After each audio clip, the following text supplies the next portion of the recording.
Welcome to sideB, motherfuckers. Welcome to sideB, motherfuckers.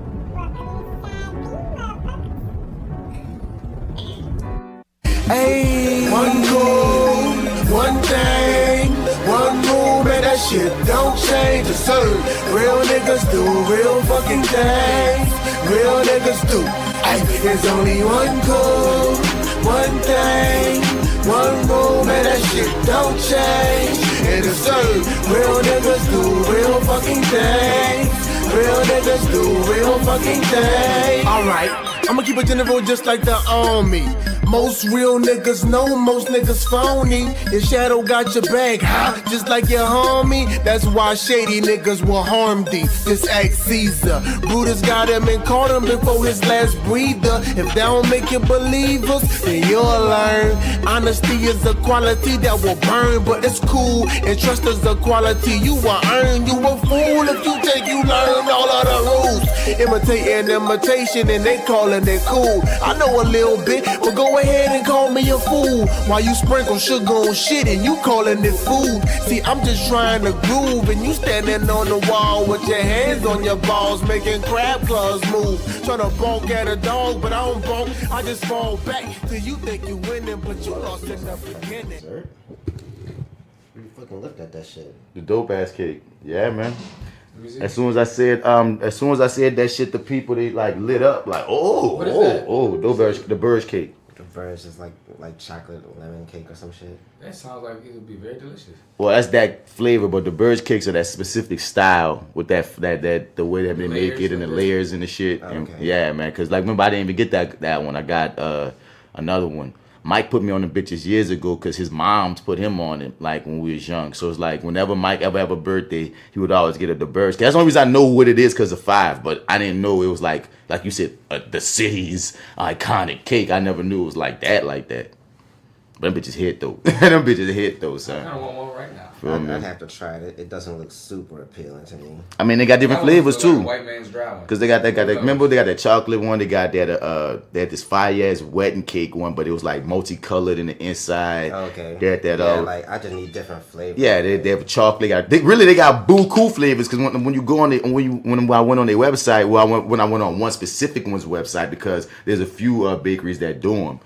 But like chocolate and caramel, that bitch a hit. No, they got triple chocolate. They got buku of them, son. Like buku flavors of the Doberge cakes, and I didn't even know. Like it wasn't nothing that I was on, unless it was a Mike birthday.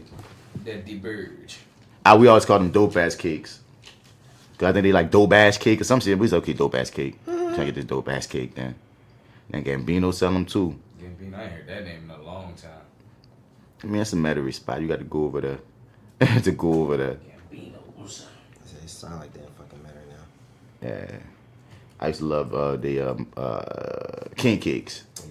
Yeah, that's what I remember Gambino's. Gambino's king cakes. That's why. That's mainly what I would get from them is like cake. Man, Gambino's in my fucking Kansas. Fucking Mackenzie's. It's going through all these incarnations. Right. Feel me? Now you gotta get your fucking cake from Dong Fong. That's the trip thing, right? That is the most popular cake, and I wasn't into it that much. It's all right. I still never tasted it. Really. It was cool, you know what I'm saying? But it was like I've had like comparable cakes, you know what I'm saying? Mm-hmm. I had cakes, I think maybe I just had, Like people sold that Dong Fong like it was the you're gonna change your life type king cake, and I was like, well, it's cool, it's cool, it's good. Talking that bitch up like it's good. It's not, it's not. It was so fucking talked up, dog, that you couldn't even like place a you couldn't even get a walk up. You had to place an order a day or two in advance. Now look at all these flavors I want to pull up for you for the Doberge cake. Strawberry, chocolate, blackberry, lemon, almond, funfetti. That's the one I got. Cheesecake, that's on fire. Blueberry, blackberry, strawberry, carrot cake. Roasted pineapple, fucking white people. Chocolate dip banana, chocolate coconut, lemon icebox pie. Icebox, girl, let me see your icebox.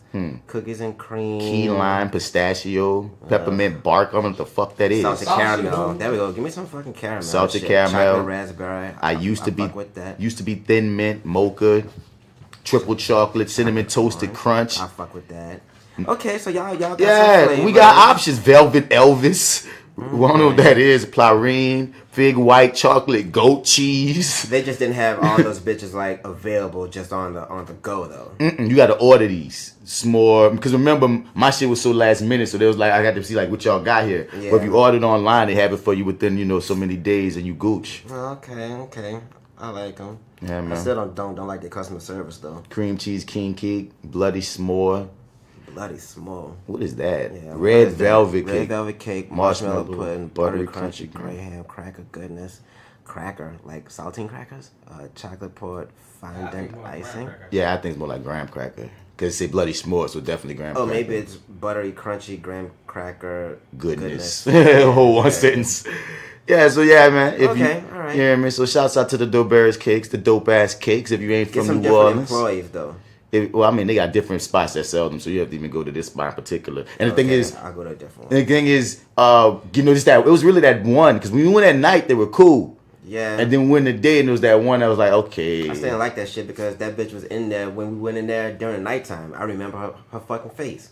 Oh, I thought it was different people. Nah, Yeah. it was her. I laughed at the fact it made me think of. I was looking online, man. Did y'all see that meme with Keith David, James Earl Jones, yeah. Morgan Freeman, and Nigga from Allstate. yeah, I know this guy's name because I hate his voice. You hear his voice? I hate his voice. I like his voice. Daniel something. Damn, I just speak I it. call him man the fake Denzel. Or the Denzel off-brand. He don't remind me of Denzel at all. He ain't trying to be like that. He said he the off-brand. Denzel. No, I say he trying to be. I mean, he don't give me Dennis Haysbert. He don't give me no off-brand Denzel. Like I feel like there isn't a person like you could say is the off-brand Denzel, but I wouldn't say him. He off-brand something else. I think he's him. I mean, like yeah, he is him, but his contemporary. If I was gonna say he was a knockoff of something, I wouldn't go Denzel. Not Denzel, It's somebody else though. If you was to go. You could go somewhere. One of the niggas on this on this meme list about how they say when they put these voices, Put their voice on. you put their voice combined, you can hear God or something. They can speak to God. Yeah, no, their voices combined. Legend has it. Legend has it. They all speak at once. They can call on God. But they had this white boy under the post, and he was like, "How y'all leave out James Earl Jones? How y'all leave out? I'm submitting for James Earl Jones." And I'm looking here like, what the fuck, white boy? James Earl Jones is right there. You just don't know you're a black man. And you trying to be down. You feel me? Yeah, And then, I was like, what? I think it's what James Earl Jones. dude, bruh, the fourth one. And then Jay was like, man, because it was on her wall. Jay was like, man, bruh, she made it funny. He's like, dude, he's right there. He's like, oh, I didn't know he had a mustache. Damn, nigga. So him having a mustache means you don't know what his face looks like. You're not helping your case, white man. Hand, face ass nigga. Oh, he has a mustache and some glasses with eyes on it. This nigga is definitely not him. I'm just saying, so that made me laugh. It made me. Who is this masked individual? Bruh. His beard. That's not James Earl Jones. Son. James Earl Jones I know looks like Mufasa. Bruh. You know what I'm saying? Where's his mane? Bruh. Where's his Darth Vader mask? I'd have a little Where's his Troy hat? I'd have a know little, if it's I'd James have a Earl little Jones' pettiness because I couldn't believe the nigga was serious. In all reference though, James Earl Jones is not known for the beard. Nigga, look at this picture, son. So I know James Earl Jones, son. No, just look at the picture, son. Now come on. There's no way to Come on. mistake Man. And now look at what this man was on, son. So this man like he just got milk on his nose. Bro, right? It's not like he has Mustache. this goatee or something. All right, It's a I light thought it was a stash. goatee, man. It's a light stash. Now, peep this man's message is so adamant.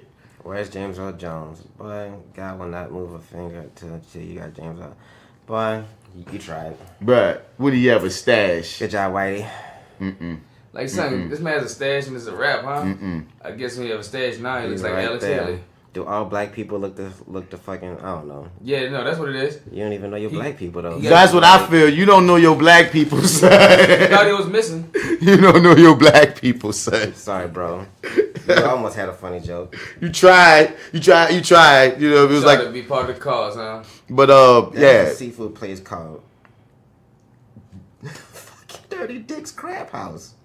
Dirty Dicks. Dirty Dick's Crab House. I like I'm not eating nowhere that's named Dirty Dicks. That's what somebody No, just no, said. you gotta listen to the whole thing.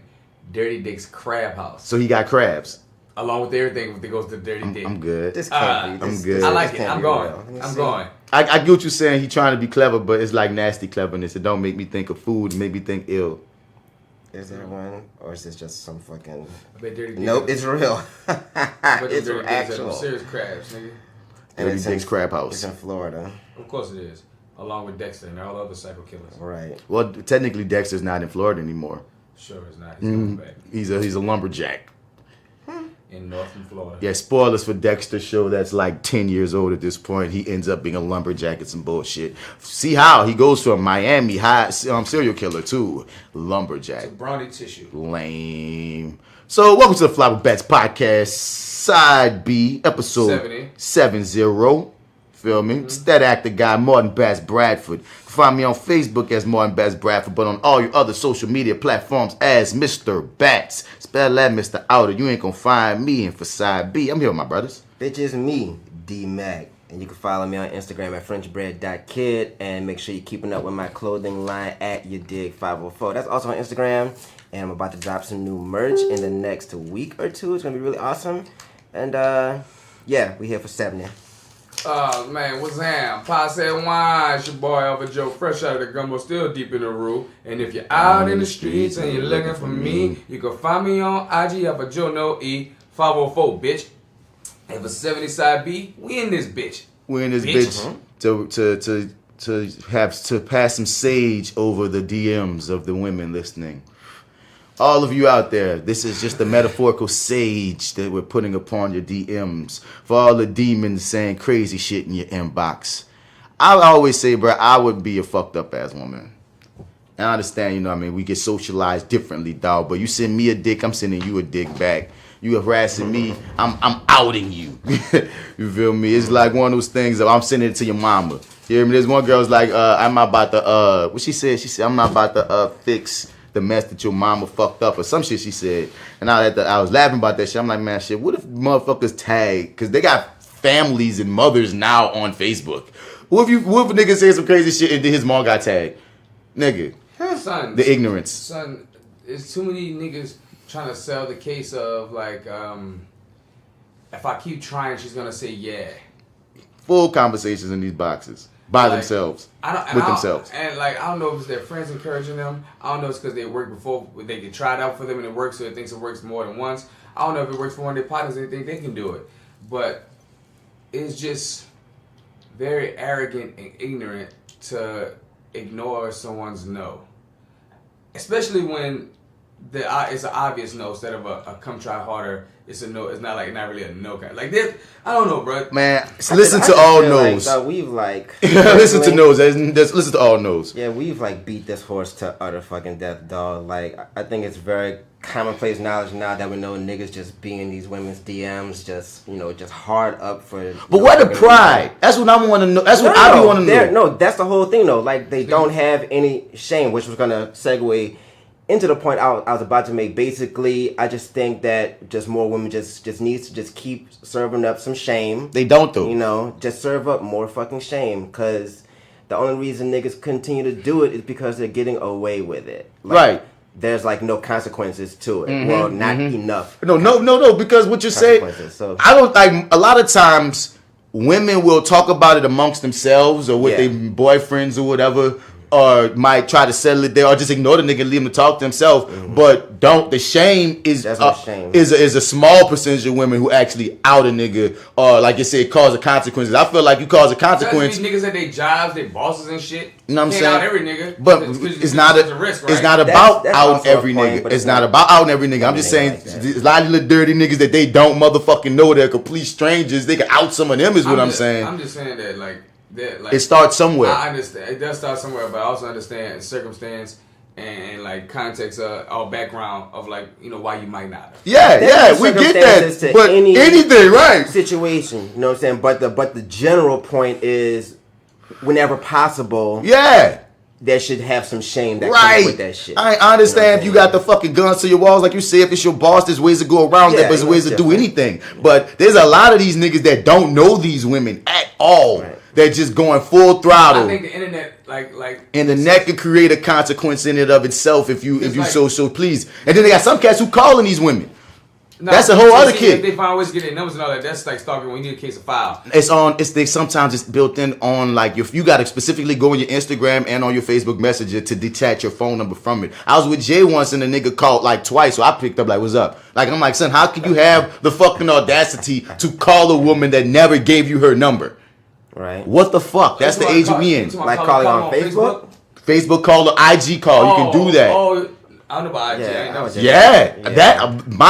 What happened? I'm talking about was on IG specifically, even though they do it on Facebook too. Yeah, Facebook calling. Oh, so nigga hit on the instant message call. I thought. See, the thing is, you and said, some people do FaceTime. Number, I thought nigga like actually got her number like 5. It calls to the phone, and the number is on there. No. It's gonna call the Facebook instant message. Is gonna call to the phone. You know what I'm saying? But it doesn't have the number. It just that's what the Instagram has the numbers. When I'm telling you, also like I wish I had my phone right now because I you ain't got talking about the Instagram, and that's what I'm talking about. The Instagram.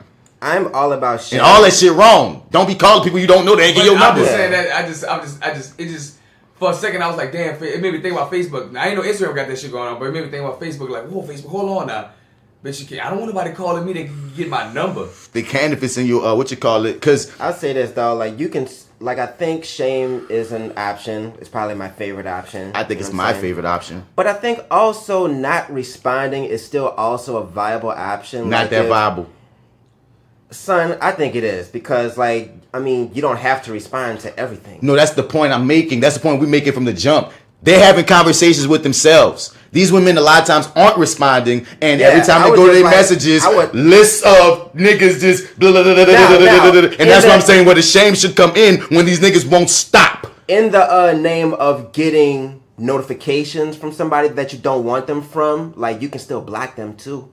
You know what I'm saying? Like, and you just won't get any sort of like contact, like buzzing or anything. So it's like there's like things that you can do to bring peace to your universe. That was the most simplest thing right there. You literally can cut these niggas out with a block. And never see these niggas again. But they keep coming. I'm with the shame. How do they keep coming if you block? You can block a million motherfuckers and a million niggas will come if they got the wrong. If there's no consequences to actions, they go just do it on other girls who don't block them. They gonna be spending a lot of energy making new profiles just to contact. You think they don't? Who's like, no. I think they do, but that's their energy. Cause all I have to do is just click.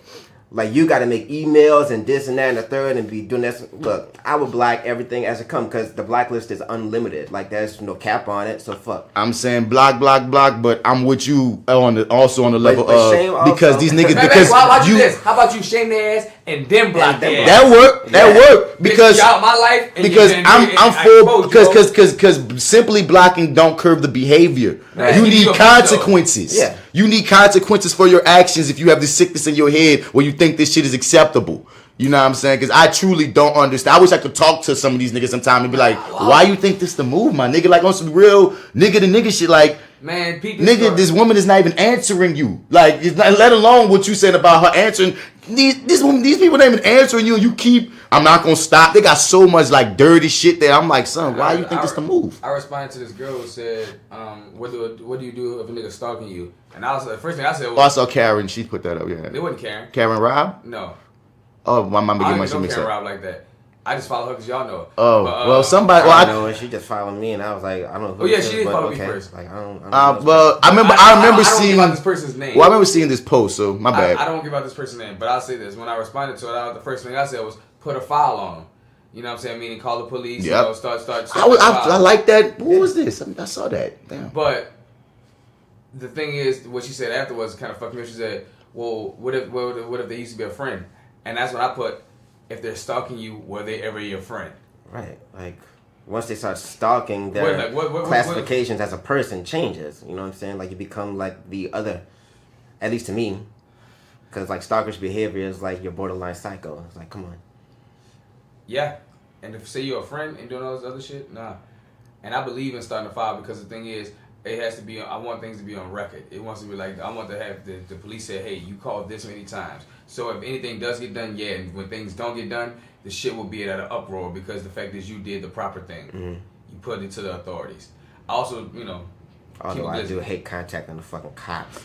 The dickies. You know? And to a degree, I mean, that can work, but once again, context, because they got some context where that shit can get tedious too. Because, man, it's just scary, son. Actually, you got to do all of it, son.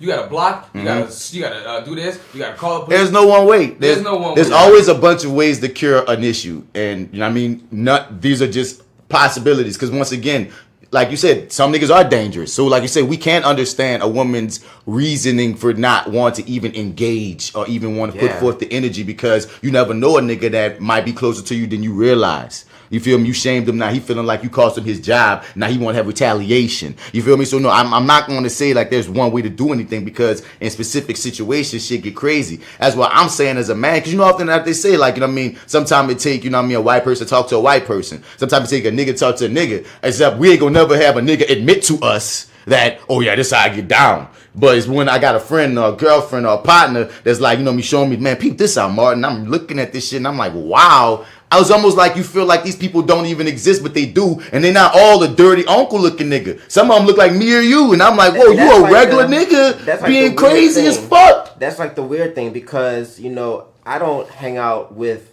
many people, period.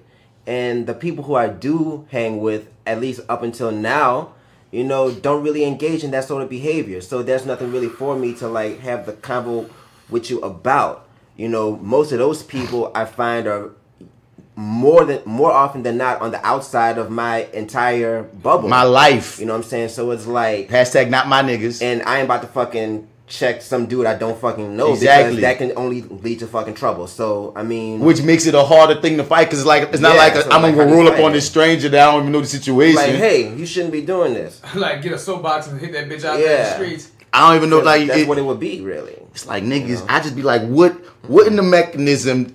Because like we was talking about, like I don't know if I said this on the last podcast about that, not all men and shit. I can't speak for all men, but I can speak for my niggas who have like minds. Fuck them other niggas, because I'm down for my niggas. I can say hashtag not my niggas, but my niggas only gonna go so far. You know what I mean? When we get into the general, and I can't ignore the information I'm like, okay, y'all, people ain't lying. This is real. I see these crazy motherfuckers, but I don't know what to do. I don't know these niggas. I don't know what to do about like, these niggas. What's the move? You really can't control anyone. You know, you can't control anyone. What are they taught that makes them believe? Like you said, this shit about persistence.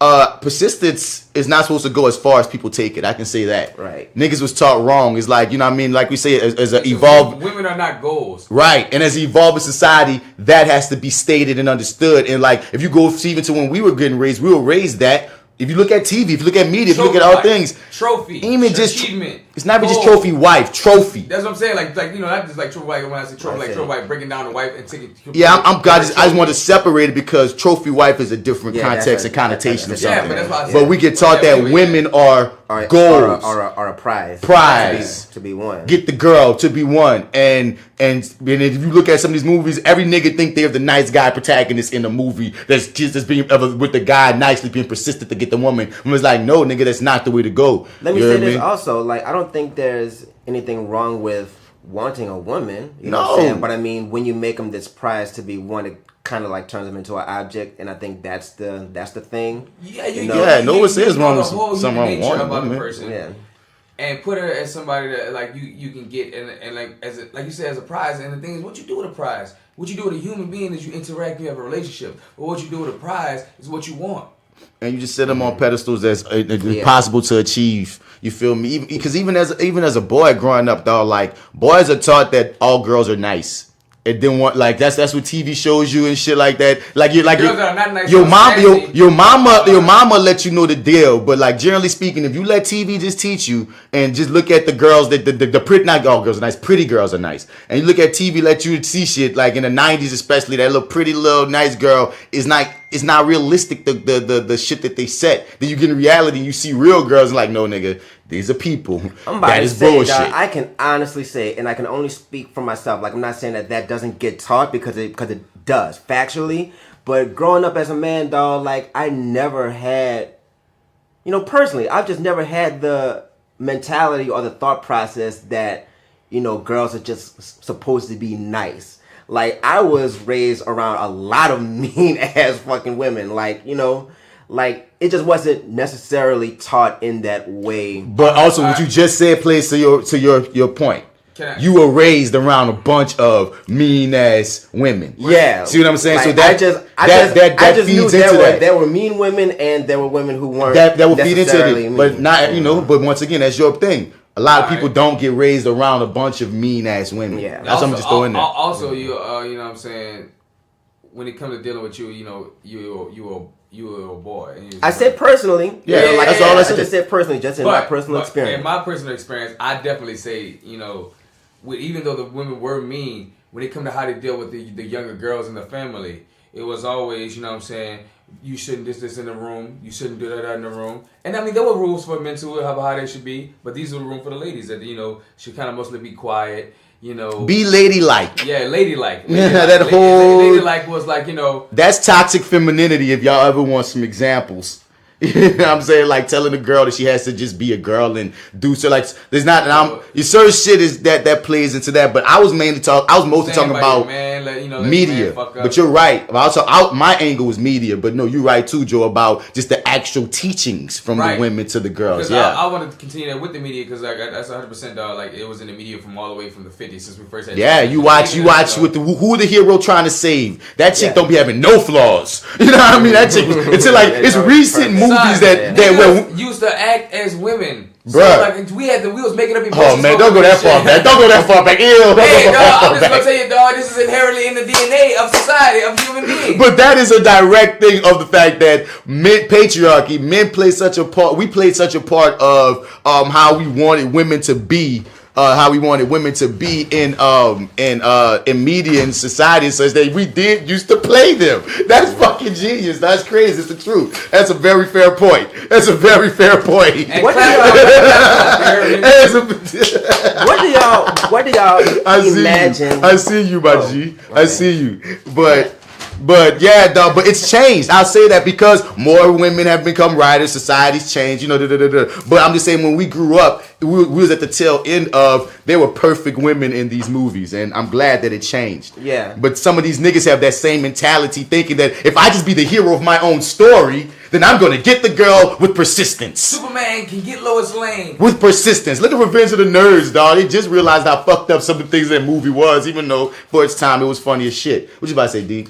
What was I about to say? I was just gonna say, you had said the term, you know, be ladylike earlier. Okay, I'm sorry. You know, I think when I think of that term ladylike when I was growing up, like I always kind of put that in terms of like girls shouldn't sit with their legs open, or like, you know, girls shouldn't be showing too much skin because that show private parts, you know what I'm saying? Like even like your lower back and things, like all that's private area. Like there's layers. The volume in the room. There's layers. There's layers right there. Was also in there. There's layers. I didn't come across that much. But I get what you're saying. Yeah. Like, it's valid. Like I'm not saying that it's not valid, but you know, I'm not saying that the entire. I'm not saying that the entire term to be ladylike is wrong. I'm saying that there's problems within it.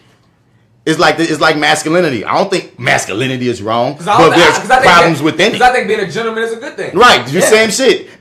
But I don't think that you know what I'm saying, me grabbing him by the pussy is a good thing either. You know what I'm saying? Like, I mean, and that's what's been taught. Because like what Joe said, part of being and other niggas trying to teach you to grab him by the pussy. Like Joe said, part of being ladylike is, you know, don't speak. They're like, you know what I mean, be quiet. Don't be talking all loud. Be seen and not fucking heard. You know what I mean? It's the whole being seen, not heard. And even if you get into I heard that for kids, but I also heard that in a sense of like how to be yourself in a room full of like people. Like this is what will succeed you in life. To not stand out too much. And even the shit with the skin. Even the shit with the skin, we don't get taught. What we need to be taught is like the onus stays being on them to protect us from attacking them. Don't show too much skin has a problematic part to it too. Oh, man. I'm not saying have girls out here naked, but I'm saying no, don't go extreme with me. Like see me. I'm not going anywhere with you. If you want to get naked, fucking who the fuck? You know what I mean? Like we need to teach. As like kids, nah. Like I think kids should cover up. I don't think that. I think that's nasty to even be looking at churn. It is. I'm just saying, a kid should be able to be free, even if it's not the current society that we live in. You know what I mean? The kids ain't even sexualizing each other. They ain't wearing no clothes in an Amazon. You know what I mean? You know how to properly dress. I'm not saying have kids out just scantily clad. But what I'm saying is, don't just teach girls, do this or do that, because these are the foundations of teaching a girl. Don't do this or else you're gonna get. Versus teaching the boys, say, bro, you need to be Yeah, we can't just throw the onus on girls and women all the time. Also, how to get a man and how to get a man is one of the things is to be very submissive. And all that is not really That's good opinionated. either. I think Right. That- and this Exactly is right. you know, some And examples. you know. especially putting it in them so young. It's like we say with religion. You know what I mean? It's like some religion. Sir, Law, not religion. No. I'm not about to even go into the religion tunnel. I'm just saying how we spoke about how in religion it can seem like trauma to be teaching children certain things too young to as facts. There's certain things that we need to watch teaching kids as facts because it sticks with them and can do harm to a point. Of course. That's dog. all. No. All this is like everything that there was is all of what it is, dog. Don't teach them this fucking shit as facts, dog. Yeah, man. Like you have to give the wiggle room. But yeah, man. So so let's get into side B, man. On side B, we usually started off with that ETOUFEE of the day, which tends to be like, you know, topics that are a bit more layered, like kind of like the fuck we just was talking about, you know, politics, race, social issues, such and such, all that, that ETOUFEE. After that ETOUFEE of the day, man, we get into that DOSE of NoLA'MURICA, which is Your friendly reminder of who the fuck you dealing with. what the fuck we dealing with out here in these New Orleans streets. You hear me? Out of that DOSE of NoLA'MURICA, we get into that hero highlight. I thought it was that bitch you lying. Oh yeah, that no, huh? Bitch, I know you lying. Well, we get to all these crazy ass things going on in the worlds. The world, Craig. After that, man, then we get to that hero highlight. Now we take the time to shine light on someone who's doing good in the world of pure D fuckery. Fuckery. All type of fuckery. Then we holler at y'all in the next couple, you dig? So before we get into that, though, first we gotta holler at our local, our peoples, man, our podcast up in the scroll area. Oh, we're gonna do the scroll thing. I thought we were gonna insert them. I didn't insert them yet, man. I didn't even make that. And a piece of me wondering if I want to see. I'm still going back and forth because sometimes I got specific things to say to certain people, and if I just insert it, I might not remember what I want to say to these Maybe motherfuckers. the ones that you want to say something, you put that in your notes with the rest of the shit. And then the rest of it just get inserted. But the ones you want to shout out is like That's weird. Like if it's an insert, the insert will have them all. No, the inserts have them all. But like after the insert, He doesn't want to do the insert. Just leave it alone. I'm going back and forth. See, I can't. That's why you can't sell shit around him. You know what I'm saying? Because he done fucked up the whole deal. I'm sorry. You know what I'm saying? No, I understand the goodness of the insert. I'm not blind to it. I'm just saying that the only thing that's holding me up on the insert is like when I do it live, sometimes I might remember, oh yeah, I heard this on this podcast. Oh, that I heard that on this podcast, and I want to address this. If I just do an insert, I'm never going to think about these things. And I'm saying that there's a way you can think about those things. If like you still put the insert in there, but the ones that you want to make a special know about, you put that in the in our regular regimen of like, oh now like, well, you know what we talk about. That's not gonna flow the same. One, I most likely won't think to do that while I'm listening to the real shit. I'm not gonna probably think to do that.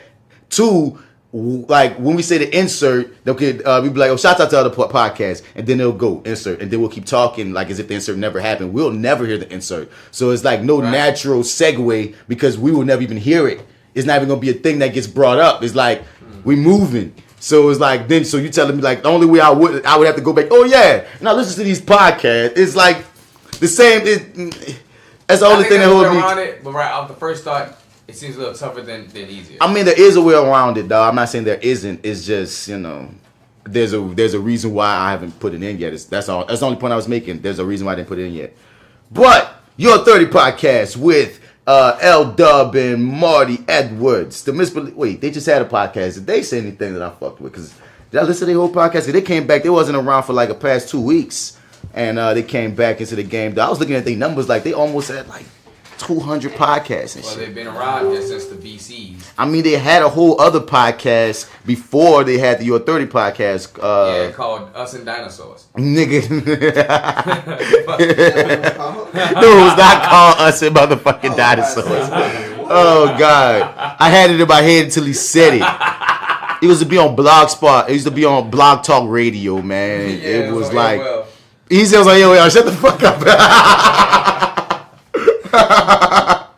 It was something on the right side. Something. I forgot what it was. But they're on episode 187 of this incarnation of their podcast. So shouts out to them. Shouts out to them. Fucking vampires. You feel me?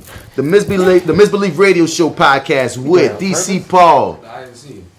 With DC Paul, Oshun, Malik the Historical Geek, Fat Girl Nola, J Steele, and us. the On the Lake podcast. Who we got a member in this bill with us right now, man? What's up, Rel? Man, what's up? This your girl, Rel, the protagonist, coming from stage right. Girl, you too far. You far stage I right. don't need to come closer. This is Rel, the protagonist. You heard me coming from stage left. You heard me. Now she That's stays why left. you're coming to the stage and scream, baby. Don't worry about it. It's coming to you. All right. Hey, Sweden. Cool. You're Sweden. That's what our New Orleans women sound like. Cool. To all our people out there in Sweden. Hey, Sweden. I want to tell y'all, hey, Sweden. What's up, Sweden? Smoke something. You hear me? I'm retarded. Sleeping Beauty. I'm retarded. Chelsea is me. My antagonist. You hear me? And Frankie Cola. Frankie Cola. And much positive energy and prayers out to Chelsea is me. She's going through a tough time right now. So, energy's her way. The We'll Figure This Out podcast with Jay Skills, Kiki, and my dude, Lito the God. Kiki. Therapy New World podcast with El Nichelle and Roxy's Way. Sugar Sass Sarcasm Rewind. Sugar Sass and Sarcasm podcast with our girl Kanae White and her sister. It was so good to see Kanae at the homecoming. I forgot to mention that, her and Roxy. That was long ago, but I was like, yeah, I forgot I saw Kanae. And she was looking hella happy. You know what I'm saying?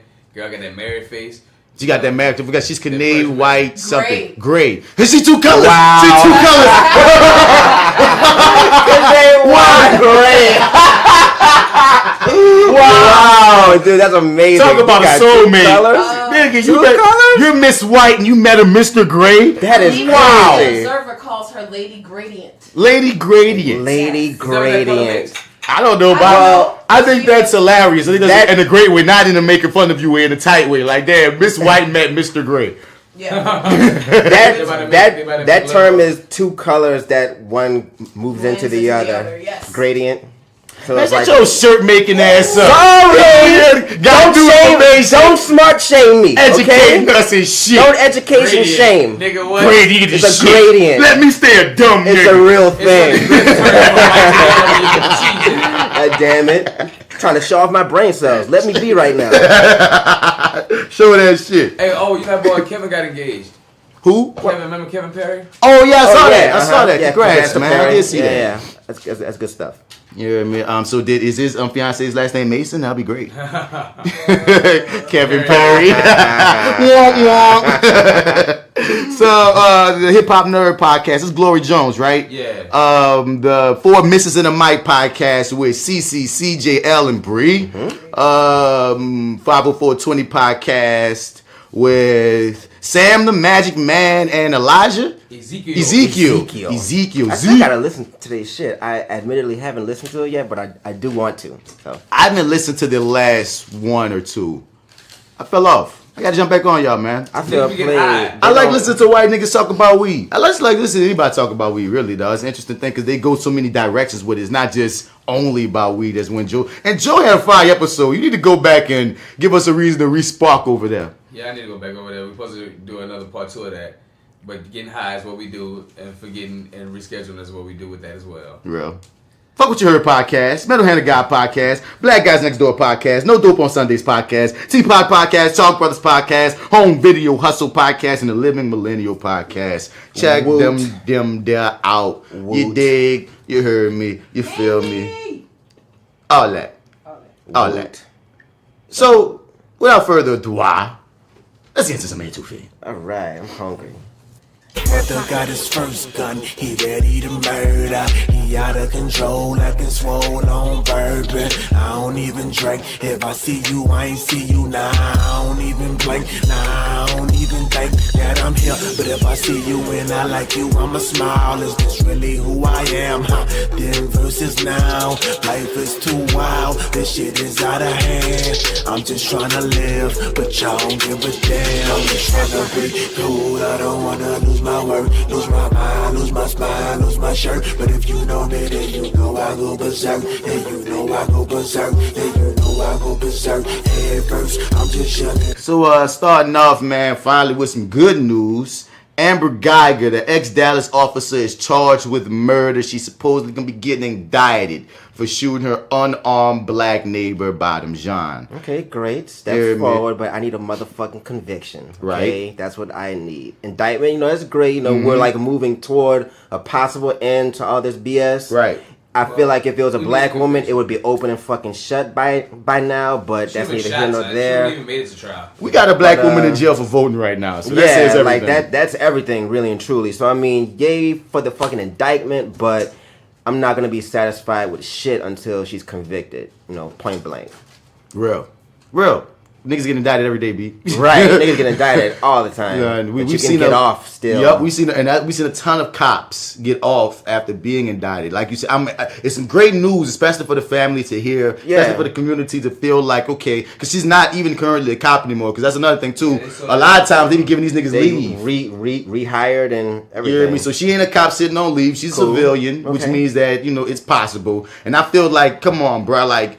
What jury? Don't be stupid. You know what I mean? Right. Like, don't be stupid here. She came into someone's house and she shot him. Right. I don't care her reasoning. Point blank. It don't matter her reasoning. She went into someone's house. They were unarmed and he was killed in his home. That should be one of the most open and shut cases that you've ever black faced. And white murder. That's black and white murder. No pun intended. But I mean, it's just plain Jane murder. She didn't recognize who house she don't care. That's fine, but don't it's care. Still murder. You don't care. Now, the thing is, they're going to really start breaking down, because I think it is open shut case that it's murder. Now they're going to break it down. Is insanity. It manslaughter? Break down. Or is it she can't pull insanity. Degree? I think they're going to go for it. She can't pull insanity. No, she's not going to pull insanity. She can't pull insanity. But she can pull, I think she can pull out manslaughter, which will give her less time. 10 to life, but still. Ain't that 15 to life? I don't even Depends know. on the spot, though. That depends on the state. On spots, yeah, it depends on how they do it with manslaughter. Mm-hmm. You got manslaughter. But it's just not. It's not guaranteed life, and you can. Race. It depends on the race too. Really. Fuck. Yeah. But it's not. But the thing is, you can get out in less time, basically. Yeah, right. So like, and I say that because she does enter the home, she does kill him. That's open and shut. But in some kind of way, they can say she feared for her life, thinking and believing that it was her house. Therefore, like, if she would have really been in full mindset to know that it was her, not her house, she wouldn't have killed him. The devil's in the details. Yeah, they're gonna have to really prove, like, beyond a shadow of a doubt, that she really, really, truly thought it was her house. No, and I think that's gonna be hard. Or maybe the opposite is gonna be the problem, proving that she didn't think it was her house. That's what Joe's saying. Joe says it's gonna be hard to prove that it's not her house, that she didn't think that. How can you prove that she didn't really think that? Is what Joe's saying can get her less time. Yeah, that's the whole thing. Like, they're gonna have to really prove something very intangible. That there's no way that she could have believed it was her house. Or find something intentional that she made a previous threat of some kind. Yeah, like, that's gonna be the whole game there. Like, what they can prove, like, as far as her thought process, and that's really difficult. But I mean, I think it's simple. It's always simple on the outside. Yeah. I think it's very, very plain. But I'm not a fucking lawyer. I am not a judge. You know what I'm saying? So, it's just D-Mac the stupid. But, I think she should get life in fucking prison. Like, I think anybody else would. But that's the fucking thing, son. That's the fucking thing that I think it gets to the root of some of the issues niggas be having. It should be stupid. It should be that fucking simple and stupid a lot of times. Like, you know what I mean? Because for whatever reason, it's stupid on black people, and it's black people. We be like, look all this context, look all this other shit that played a factor, look all these other things, man. This motherfucker shit, and it's like, no, boom, boom, boom, bam. Yeah. But once again, like you said, when you turn the race, then it's not so simple. Now it's all these layers. Now it's nuance, and I'm like, son. If you ain't gonna give us some motherfucking nuance, then stop this bullshit. You said it before me. Like, I would appreciate it if we got the same fucking nuance as Americans, but we don't. We're Americans too, and we never have. Try to keep niggas civil, son. It is. And I say we as all people of color, minorities in this facet, because Hispanics get this bullshit, Asians get this bullshit, Native Americans, Arabs, everybody of color get that when it come to government and law. Get the short end of the stick compared to our white counterparts. That's across the board. This ain't a black thing. This is a straight up all us that's not white. But it's especially a black thing, because we've been doing this for years, nigga. This is our country, motherfucker. Y'all keep us robbing us blind, you stupid motherfuckers. Chappelle said that shit the very best, dog. 10 plus fucking years ago, there are two legal systems. They got one for them, and they got one for us. Us being the fucking just non-white. You know what I'm saying? Like, that shit is facts. I don't give a fuck nobody say it. Like, they got really two different sets of laws. and punishments. You know what I'm saying? Even if you're broke and poor and white, because some white people try to be like, well, I'm broke, I ain't never had no son. Like they say about you do have privilege. Just because you ain't balding, you still have privilege because your skin color I'm about to tell you, ain't the issue your for you fucking skin color ever. is never a stigma. Like our shit is a stigma. We gotta fight the same bullshit that you think you gotta fight on top of our skin being a problem, which causes all other layers and levels. Right. So do not nullify or try to simplify. Not simplify. Don't try to not truncate. Don't try to conflate. Don't conflate your shit. But what's the opposite is what I'm saying. Don't. I usually have the word too, but niggas high, son. Yeah. But like, don't make my shit small. Don't play fucking games. You hear me? Don't. Thank you, Joe. Don't minimize. Don't minimize my shit. There's another word I was going for, but minimize would definitely work. Don't minimize my shit to conflate your shit, dog. Straight up and down, dog. Like, look at what it is. Because me and Joe was talking off mic before you got here, D-Mac, and it's the one thing that we speak about a lot of times on the podcast of it's almost impossible to have a progressive conversation if the person that's in the majority or on the oppressive side ain't willing to take their initial lick. Like, that's got to be taken from the dump for this conversation even start. You hear me? Like, on and if it's black people talking to white people, if you really gonna have this conversation with me, white people, you have to take your initial lick and not take it as that means I'm saying that you're evil and you need to pay whatever. You just gotta take your initial lick that you benefit from systemic racism. You benefit from the society right now, from systemic racism, from privilege, from this thing. If you can't take this initial lick, we can't have progressive conversation. Same thing with men and women. Men, we gotta take this initial lick that we have held women down to a degree. Same thing with gays and straight. Yeah, straight people gotta take this initial lick. Like, yeah, bro. So like the oppressing people gotta take that initial lick. If even as a person, because like you said, in the general, it's hard. It's a slow moving fucking elephant of a monster for the general of any of the majority group to take the lick in general. But a person can. We see that. Like Agent K always say on Men in Black, Joe. What's our quote, dog? A person is smart. People are stupid. Straight up and down. You feel me? I totally agree. We just need enough persons so we have enough persons to make them people. To make the people. And that's when you have to have the correct conversations and know what you're trying to say, know what you're trying to do. But it's just crazy, dog. Yeah. It becomes. You start wondering. You start feeling like Sam and Dean on Supernatural. You hear me? I'm on my Supernatural kick, so I keep on going back to it, son. At a point, these niggas. This blood's like Supernatural. It is, dog. It is. It's gonna murder us. Let me. Because at some point, like they start wondering after all these years of murdering monsters, nigga, are we even making a difference, nigga? All these goddamn monsters. You know what I'm saying? And it's the same thing. It's like, dog, I kill, and they don't go no goddamn well. That's a lot of monsters, I fight one Jim Crow monster. And another one pop on up. In a new name. Yeah. In a new evolution. Right? You hear me? A new parasite, a new disease, a new germ. We got incels, we got Proud Boys, we got the neo-Nazis, we got the Tiki Torch motherfuckers, we got so many versions of the KKK now that don't want to take their white supremacist lick. Right. So that's a white supremacy spectrum now. Spectrum. Say that again. There's a white supremacy spectrum. Ain't that a bitch? Dog, they got so many names. And when you say white supremacy, dog, and in that there's always homophobia because them niggas don't like gays. Yeah. There's misogyny because them niggas don't respect women. You know what I mean? There's the racism that's always on it. It's always like when you go into that supremacy shit, they just be like about white, straight, and male. Once you see the person and Christian. And Christian. Oh yeah, and fuck your religions. So they got the xenophobia and the xenophobia for country, but what's the one for when you hate niggas for their religion? Does that go under xenophobia too? No, I think that's another word for that. Geographical. For religion, it's religiophobia. I don't know. It's something, but we know what the fuck we saying. Y'all feel this. Y'all following this. It's just all this nonsense, dog. And it's on the opposite end is the you got the super hoteps. Unfortunately, hotep has been flipped into a negative connotation, but it is what it is. Yeah. I forgot. You forgot what you saying? Yeah, but I forgot it. He had his look. Joe had his look on his face like, don't come back to me now. Like, wait, hold on, stall him. Like, all right. Yeah, hello, my baby. Hello, my baby. Hello, After these messages. Right. Welcome to WB, nigga. Oh, man. That shit almost gave me a headache. That's so stupid. So y'all heard about Marc Lamont Hill getting fired? Yep. You shouldn't have said what you said, dog. You got misconstrued. It is all I didn't fucked hear up. about But that. the white folks got a chance to poke a hole and take you out the game, son. Alright. It was one of them things that, like, you didn't really make a bad move, but you made a move that when the white folks got you, like, your move was, it was something that should have been well calculated. Because if you had to come out and apologize for it. What did he say? While delivering a pro-Palestine address at the UN on Wednesday, Hill called for a free Palestine.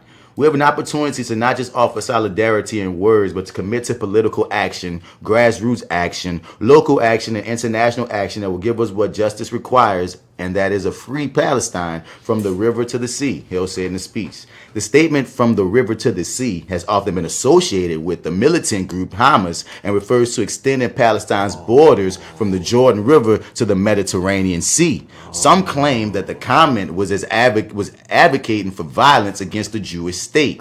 Those calling for "from the river to the sea" are calling for an end to the state of Israel, Sharon Nazarian, the Anti-Defamation League senior vice president for international affairs, told the Jewish Journal. Hill, who also works as a professor at Temple University in Philadelphia, was not let go by the school. Instead, the institution released a statement saying Marc Lamont Hill does not represent Temple University in his views on his own. However, we acknowledge that he has constitutionally protected right to express his opinion as a private citizen.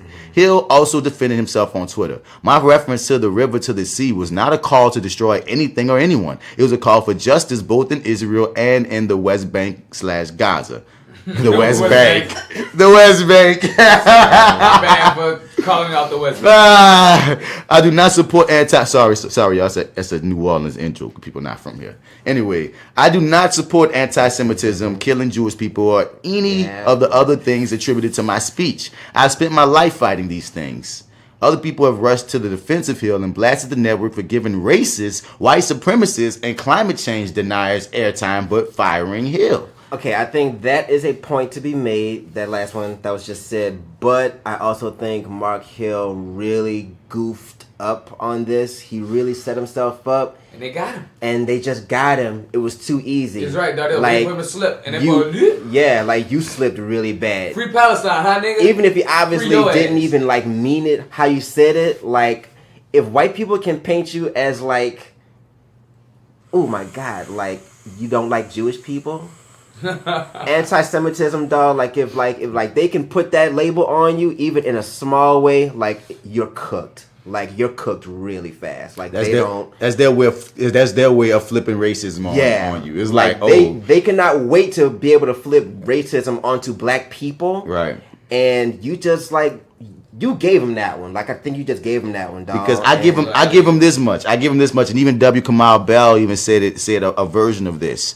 If you check out in context Marc Lamont Hill's history, that is not his character at all. But they're not going to give him that. I did not, and that's the problem. That's what's real. That's what I'm saying. That's my point. It's really fucked up. Yeah. Because he does make that point of my nigga. Just check me out. Like I'm not the guy that's anti anything like that. Obviously not. I'm often the voice of reason. I'm often the positive one. Yeah. Why all of a sudden I'm going to turn and all of a sudden I'm like fuck Jewish people. That's not even me. But like that's what I'm saying. But like y'all are saying, that fucked up. No. I'm all these niggas and now. You the nigga that fucked up. Y'all got that. I know that's what I'm saying. I'm saying that is just so messed up. That's what I'm trying to say. It's just like, damn, yo. Like the bottom line is what you're saying. He a black dude, he gave my opener, he got fucked over. But I'm just looking at the point of, damn, son, like we said about the nuance, what we just said ago about nuance versus black and white. If he was a white person saying something against black people, he still got his job depending upon what it is. You know what I'm saying? And or even if it was against his fuck black people, say something against them Hispanic people, like some straight border hopping shit. He or she would probably get a pass. You know what I mean? Especially if in context they've never said nothing like that before. If other prominent white people can vouch for their character. So you think Lamont should get a pass because they get a pass? I'm saying that should they both be canceled? They most likely both should be canceled. But honestly, though, it's a funny thing because it's hard for me to say cancel because I don't think it should be that black and white. I think context should matter. I think your character should matter. I think that I feel like if you can have a valid reasoning to explain why you did something in like, let's say if there's like a jury about it, I would have you that can be like, okay, it if we look at this, we take all this into consideration, you could at least keep your job. Right, you know what I'm saying? Like, because you're going to get that backlash since you said it regardless. The code of public opinion going to eat you up regardless. Mm-hmm. But, like, as far as keeping your job, I think that should be a case-by-case basis. But the court of the people, like, that's starting to dictate what corporations do. It's also ever-changing. Like, if there's, like, enough outrage about any person, you know, from the public, even if the company doesn't think it's all that bad, they're going to do whatever possible to appease their clients, which is the people. So it's like, I think we have to remember that in this day and age, context should matter. Yeah.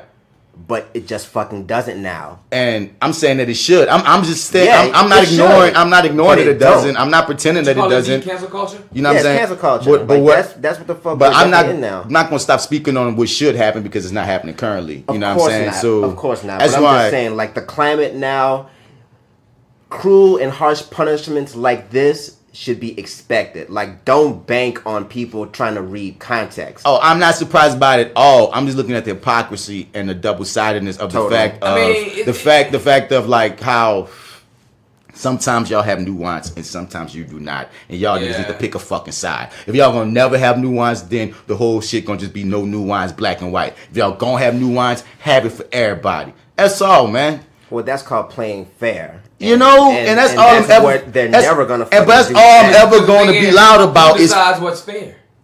And once again, you can. That's when you can have, like you said, you got people that will vouch. You know what I mean? You got other things that you can stand up on. Because they got some niggas, you go into history, they always been saying nothing but racist and fucked up shit. So when they say that most fucked up one, it's like, well, damn, nigga, you been digging. But they got somebody who's never said nothing fucked up, and then if they have a valid way to explain that what they meant, you know what I mean? I say, like, it was careless of him to use that terminology, but it was like on a level of, it's like, I feel like you should have known not to say that. But on another tip, if that's specifically what you mean, I do want to go from here to here. You know what I mean? It's like, it's kind of fucked up. It's like, then what other words can you use? You just fell into a trap door. You did. Like, it was and Joe said that from the very jump. You just fell in, dog, and it's fucked up. It really is. Like, I will never not say it's fucked up. It's cruel and fucking unusual punishment. But let's see if you get another job. See, that this is gonna tell a tale for me as well, because every one of these pundits that get fired from other places when they white, some other spot picks their little asses, they race his asses up. So this man did a slip. This is more of a slip than Tommy Lauren or the bitch who lost her job at NBC or any of these mofos ever had that say some directly fucked up things. Yeah. Especially you know what I'm saying? Being what it is. Yeah, bro, like this was an actual slip. So if he can't get another fucking pundit or television or whatever job, if he's blackballed, no pun, then that's really ill. Like, it's like what like makes it really easy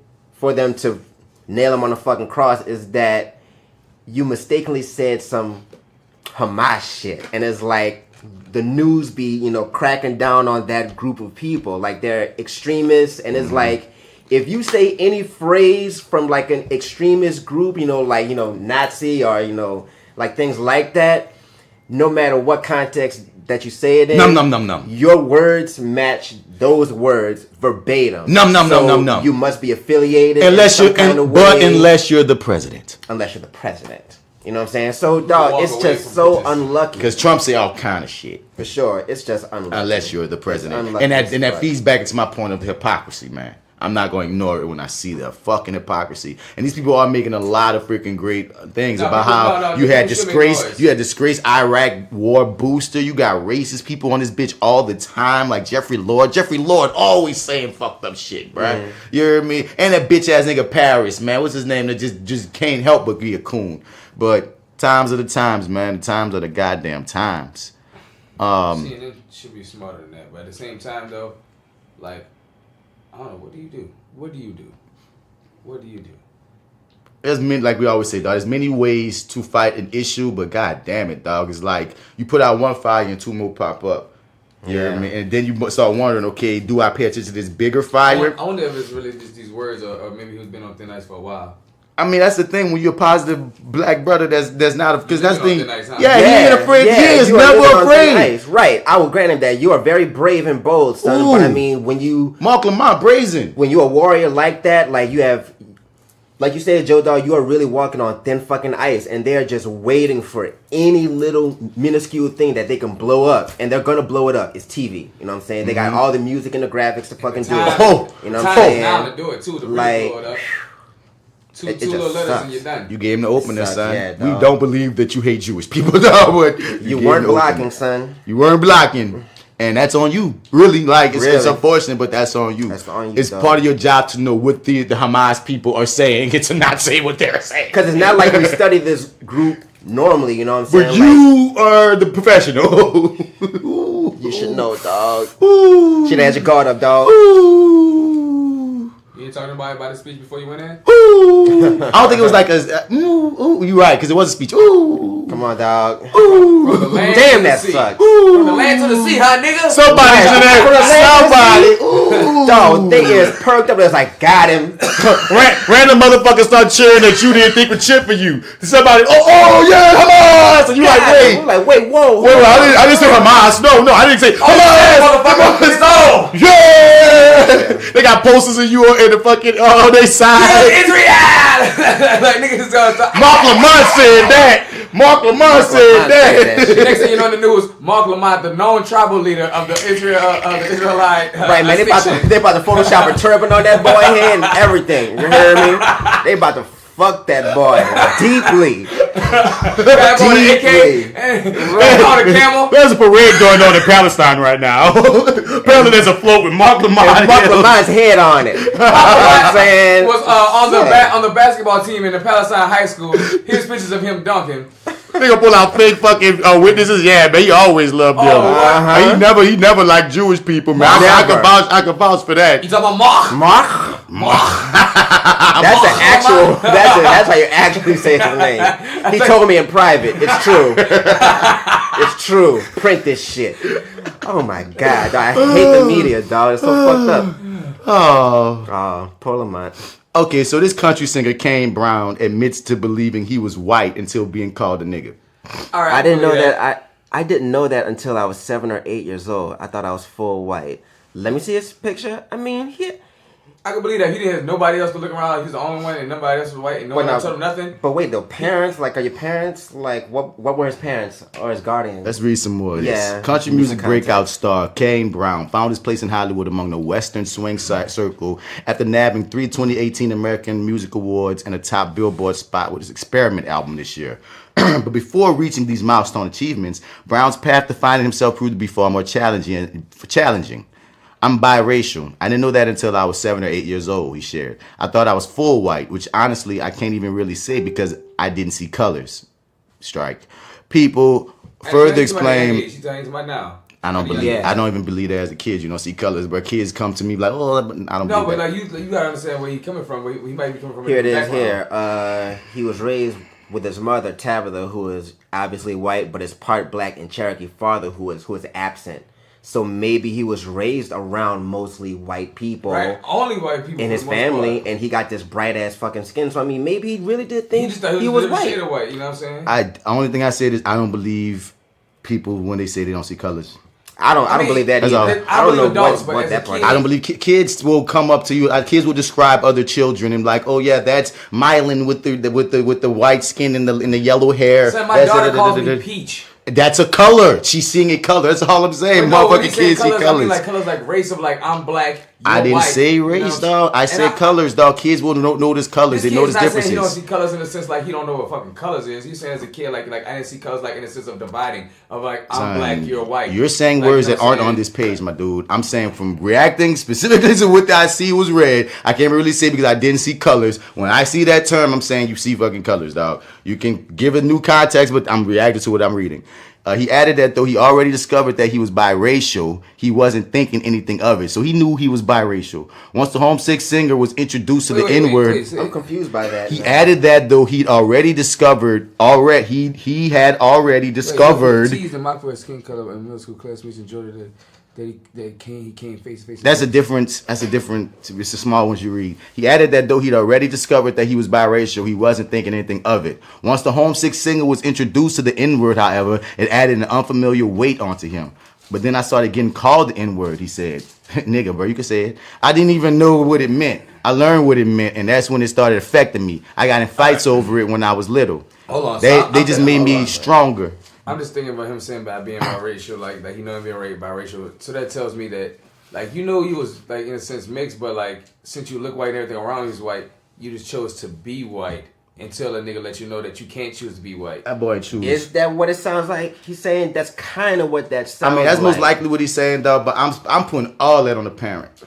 Yeah, definitely. Oh, yeah. But I mean, all the way. It's and that's the thing. He had a white mama, son, and the white mama told him he was mixed, but did not explain race to him. Yeah, did not explain. It's like the talk that we all get from our black parents. His white mama didn't even know to have, and maybe that's not even necessarily her fault, but that's what he got. That's what he got wavered. You hear me? Because it is her fault. It is her fault. You know, because she's a fucking mama. Yeah, so it's your responsibility to explain to him that he's a biracial kid. When they gonna call this man a nigga, and it's gonna come with that. The fuck up out of him. Yeah. And lucky it wasn't a white man who did it. I can't blame him as a child for not knowing this. That is on your mama did not school you, and the world schooled you. Yeah. The world called you a nigga before your mama could have fucking let you know that you was at least. Even if your mom didn't say you black, at least tell you. He knew he was biracial, but let him know that being half black, what that means. That's on you, ma. It is, because I mean, he discovered that he was biracial, but you still think that that's just basically some variation of being white. Yep. That's very odd to me personally. Because but you're black. I'm not biracial, exactly. Because not even just I'm gonna seed you on the biracial shit, but not even just on the biracial kick. I'm saying this, like when we look at a lot of Hispanics and Mexicans and such that will choose white, even if technically by America's race standards we wouldn't consider them white. You type shit like some people will just like consider themselves themselves white. Spanish, yeah, Latino. I'm about to say like like them Spain people, though, but they got Colombians, but like certain versions of Cubans who are like as dark as us will put white. Well, not as dark as me, might be like caramel type shit, and will put white because they will feel like they identify with white. They find that shit in censuses now. That is bizarre. That's bizarre. I thought it was only the Spanish people, Latin people who were like super light, like you are. You know, I thought they were the ones who were trying to identify as a white. Yeah, because if you dark, I mean, you fucking dark. They got light Mexicans, for instance, that will put white. Yeah, you said light, but you said dark Cubans. But what I'm saying is, even if you're a light Mexican, you shouldn't put white on the census. You should put Hispanic. See, them Spanish people and the Colombian people, that's different. But when we talking about Puerto Ricans, we talking about Mexicans, we talking about when you got that shit in you, you just happen to be lighter skinned, and then you put white on the census. That is a problem. Right. No, that is all I'm talking about. Agree. That's what I'm saying. Part of the story where you said dark skinned Cubans put white. Yeah, because a lot of that was what sounded bizarre because like. Some of them, like, are you crazy? No, some of them do. You doing that because you trying to get financial reasons? Some of them get it because you dark. Some of them do. Some of them do it for that reason too. I can accept. Some of them align being white with being Republican. They got buku reasons that they do this goofy shit and throw off censuses, dog. I can accept if they're doing it for like those actual reasons because you got a reason. But I can't take the fact that you just really think you white though. Right. See, the lighter you are, I can see the more you believe you white because they treat you a little bit whiter. Yeah. The whiter they treat you. But the darker, they ain't about to treat you no whiter. So why you think you feel more white? I can't think you white. You really think you white? You see it. Go look this shit up and peep how these people be talking, son. It's like, son, it'll be as dark as me. I overstepped when I said as dark as me, but I went back and said caramel. Them niggas be looking like. I even think caramels. That's what I'm saying. But they be like, since we have these features and we have this kind of fucking status. I'm gonna be a god over there. Nigga, you are to certain spots and to certain segments. Lord Joe, Lord Pons. What is he? Son, if another nigga asked me what's my nationality again, dog. Son, I just tell you straight up New Orleans. That is a nationality. But fuck that. It's crazy. Nigga, I know what they mean. But like it's unfortunate. I would never let no little biracial, no kid, black biracial, be out in this world and not understanding that you ain't gonna have white privilege. Yeah. You thought that's the real deal. You thought you had those privileges, dog. My mama never told me that I'm gonna have like privileges. The world has showed me that like being light has privilege. My mama never said anything about this. I think it's more important to teach you. I learned that from the world and watching TV and just watching people, just how they treat me. You know. You should teach all sex spectrums, dog. But I think it's more important to teach a light skinned or biracial motherfucker that you're not white. Yeah. Oh, first. that was first. You're right. You know what I mean. My mom had to teach me I wasn't white. But he had to. But yeah, he's apparently you need to learn that you are not white. They're gonna think you white sometimes, but you're not white. You gotta, when they find out you're not, they're gonna treat you like a nigger. And you got to be able to take that in that's gonna come, because he had no, because us being black and shit, you being raised around dark, and when you be with black people, son, you already kind of ready for that bullshit. Yeah. Because before you even come around white people, you was in a black community, a black setting, so you was already taught, man, look how white people gonna pull shit. You've been watching white people on TV because that's the main thing. Like, we already guarding ourselves with, okay, if some white person ever come at me with that, I'm ready. I done seen Roots. I done seen every civil rights movie. You said he's dark skinned black sex. Whoa, hold on, sir. Bro, I'm a light skinned black and I'm about to slay you right now for that lame ass comment. So we already have a level of armor, even though you never really prepared the first time a white motherfucker call you a nigga. You still have a level of armor that's kind of already ingrained from inside your community. Mm-hmm. But for this boy, he was naked. Yeah, he was butt naked. No, not to make a joke about that shit, but it's very true. Like, he was not equipped in any sense. That's like, fucked you were up, just mother. not prepared. But it's alright though, dog, because you know you're black now. Now you know. And you and them other niggas is taking country back to the black people. It's like the top two like freaking country singers right now, two black niggas, dog. I was like, yeah, bro, get that there. I saw this 17-year-old do this country song for like this, I forgot what them shows, The Voice or whatever shows. Yeah. But like he did it, dog, he was so good. So like real country, that boy's like, gonna lay down on my. I was like, God, boy, you sound like Willie Nelson. We made that shit. Yeah, we did.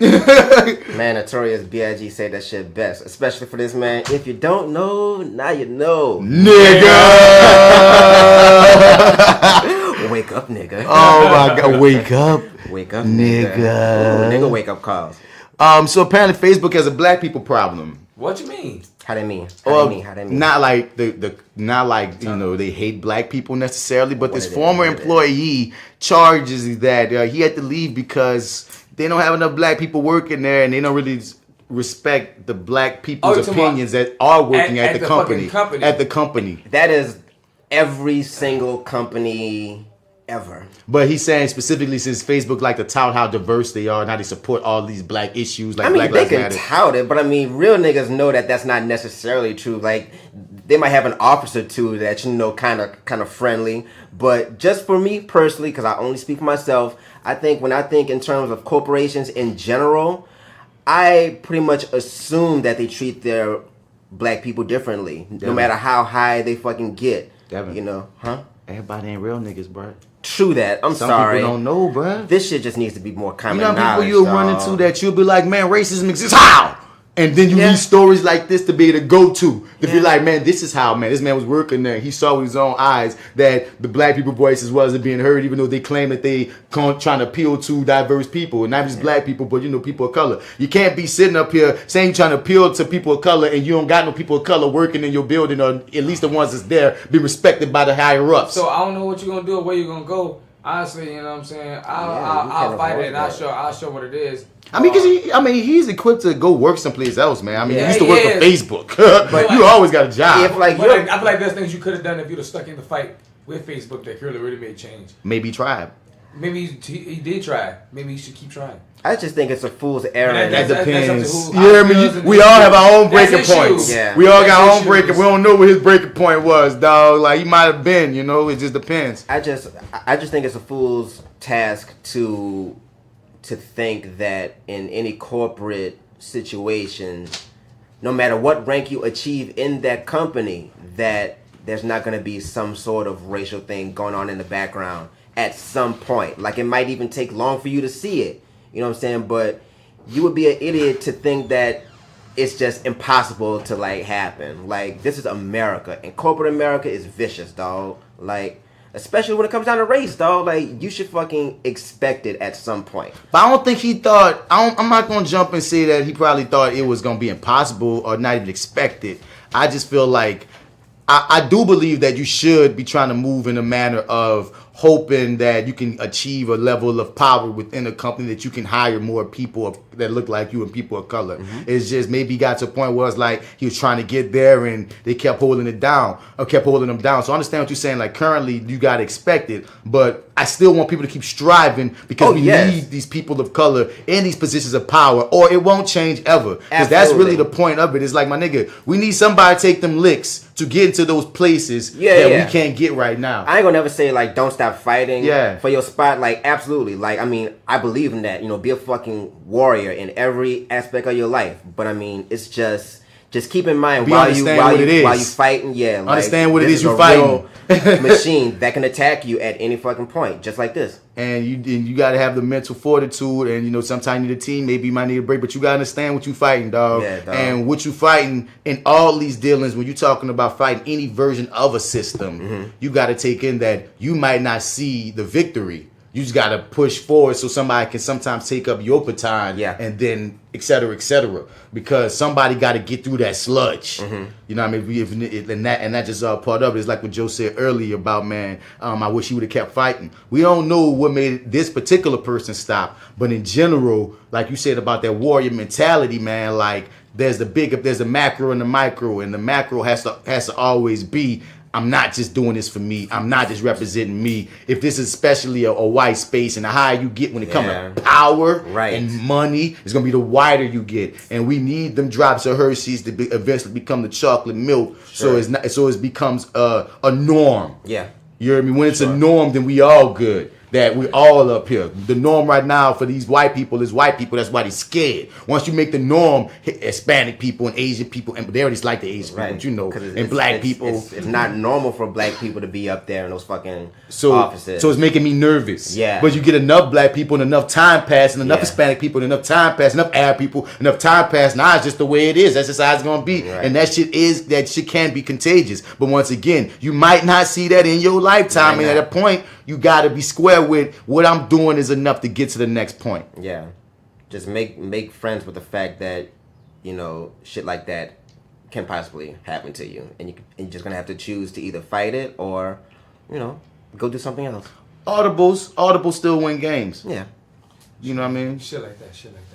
You say shit like that. Et cetera, et cetera. They got this thing that there's this article that dropped. Rape by fraud.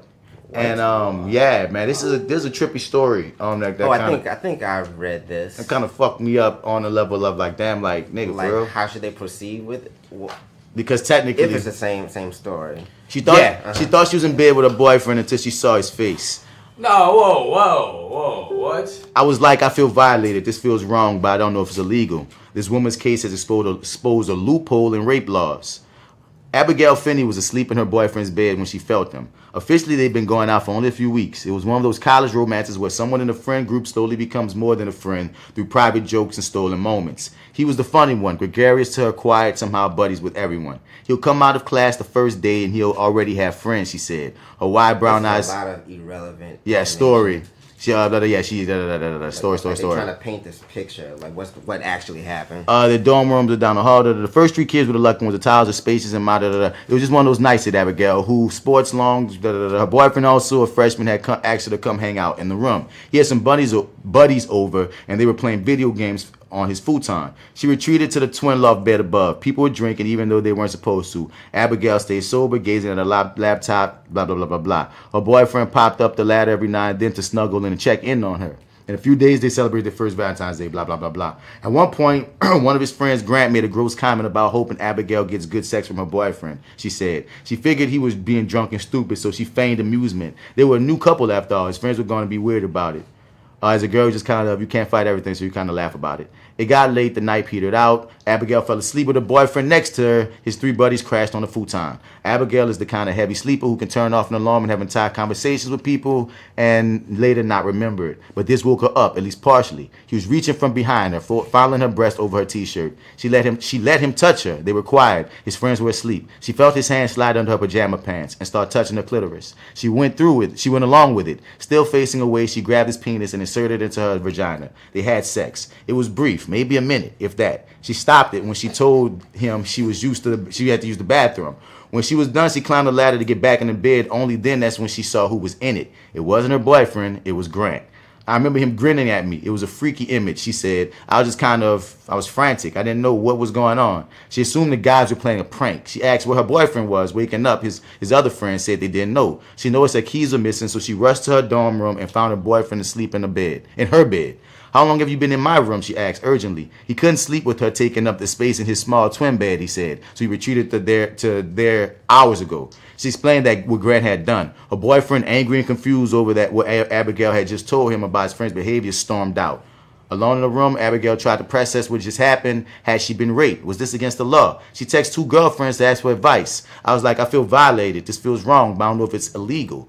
Abigail was right to feel confused. Under her state's law, what Grant did was not technically illegal. Even though he later admitted that he knew Abigail wasn't consenting to sex with him, that's because in Indiana, sex only becomes rape when it's compelled through force or threats. If the victim is mentally disabled and can't properly consent, or if he or she is unaware that the sex is occurring. Abigail knew she was having sex, she just didn't know it was with Grant.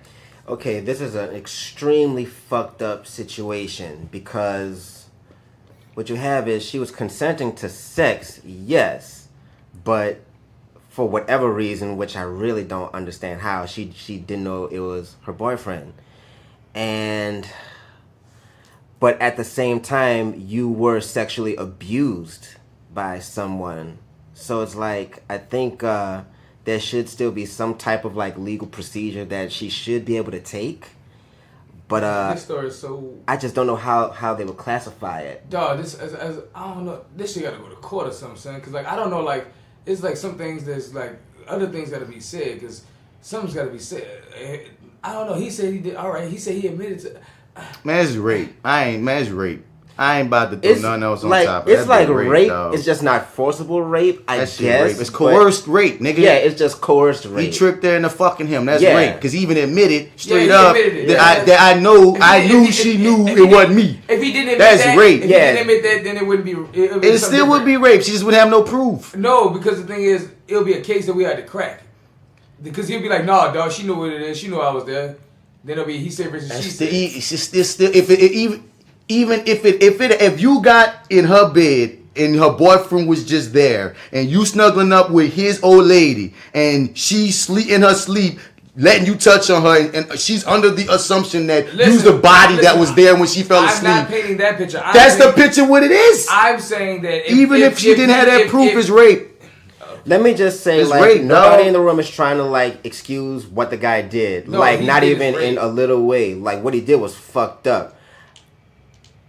Ain't no buts, period. That's a Yeah, period. I did say but. That's it. It's a period. Period. What he did was fucked up. What he did was That's fucked up, yo. up, dog. Laws need Like, to change for shit like that, especially since he admitted. Yeah, they need to add some sort of wording into the rape laws for this kind of a situation. Like, that's just what it needs to be. Like, it should also be That shit nasty, dog. possible rape. Yeah. And the boyfriend fucked up too. Yeah. How you leave your lady with your niggas like that now, in the why did he bed? storm out like that? No, that not the was storm also out weird. part. He stormed out because he found out his friend fucked. No, I'm saying before that. You went to your lady room because she was taking up too much room in your bed. What you do is say, babe, let's go to your room. Leave these niggas here. The Wait, fuck say it wrong again? with you? Say it again. He went to her room. He went to her room and left her in his bed. Left her in his bed. While his nigga slept on his futon. That's what made his nigga have the opportunity to get in his bed and pretend he was the boyfriend. Understand. And I'm like, my nigga, if you gonna go to your old lady room, take your old lady. Yeah, like why in the fuck is you going to your lady room to go to sleep? There? Now I understand you might try to be nice and you didn't want to wake her up, but I'm saying, son, you're not just leaving her in your room. You leaving her in your room with niggas, dog. I understand your niggas something. I'm saying, say, babe, let's go to your room. There's no room my niggas and my lady can be sleeping in together without me. Right. And there's no room. Why you leave her? My lady gonna be in. Well, my niggas gonna be in unless we in some kind of jail. I'm saying it is some kind just of really process, weird, some like other- him leaving the girl. It's some white people shit, dog. Yeah, But Yeah, it wasn't white some other people shit. But I'm saying- white people pussy ass nigga shit. the moment that you left, that you decided that y'all didn't have enough room in that bed, y'all should have went to her room. Yeah. Privacy. Yeah. Boom. Like that shit weird, dog. It's just I think really weird. I think him storming out was a bitch move too, because I would have beat the fuck out of Grant. No, That's he's what I'm saying. I would He- beat the fuck out. No. of him. He stormed out of the room. Like she went to her room and they had a one-on-one No, that's why he conversation. stormed out of the house. He stormed out of her room. What does it say? House But or it house or room? didn't say nothing about Grant gets beat up. But maybe they just didn't say. We don't know what happened there. I don't know. We don't know. I don't know. Hope Grant got beat up. Yeah, we don't know, because would you want to admit that? Because what if that's the case on you if you come back and say that you beat this boy up? So I can't say would or fuck. Once it, no, I beat him up. No, what I'm saying is to avoid jail. Maybe he didn't, but maybe he did beat this nigga up, but they didn't put that in the story because he didn't want to put his bitch. He didn't want to put that out there. My bitch, my pride, my honor, everything. I'm just saying. The story didn't say. The story didn't say yeah. And all the story said was she went to her room and they were together and he stormed out of her room. We don't know if he stormed out to whoop Grant or if he stormed out like a little bitch and just pouted. We don't know what he said. I thought they said he stormed out and left. Let's read that back. He said we can go back. He said he stormed out. I hope he fucking beat it. I hope. It was right here. Her boyfriend.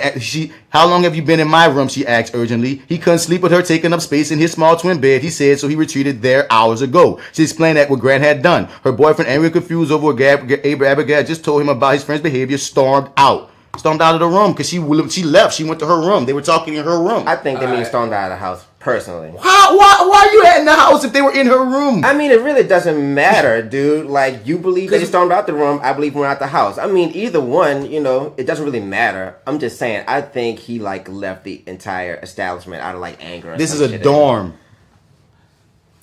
He stormed out the dorm. He left probably to try to process what the fuck is happening. Like, my or friend to just whip Grant, or he went to whip Grant ass. Hopefully, that's what I'm saying. Like, they didn't say he left the premises, dog. He left to me.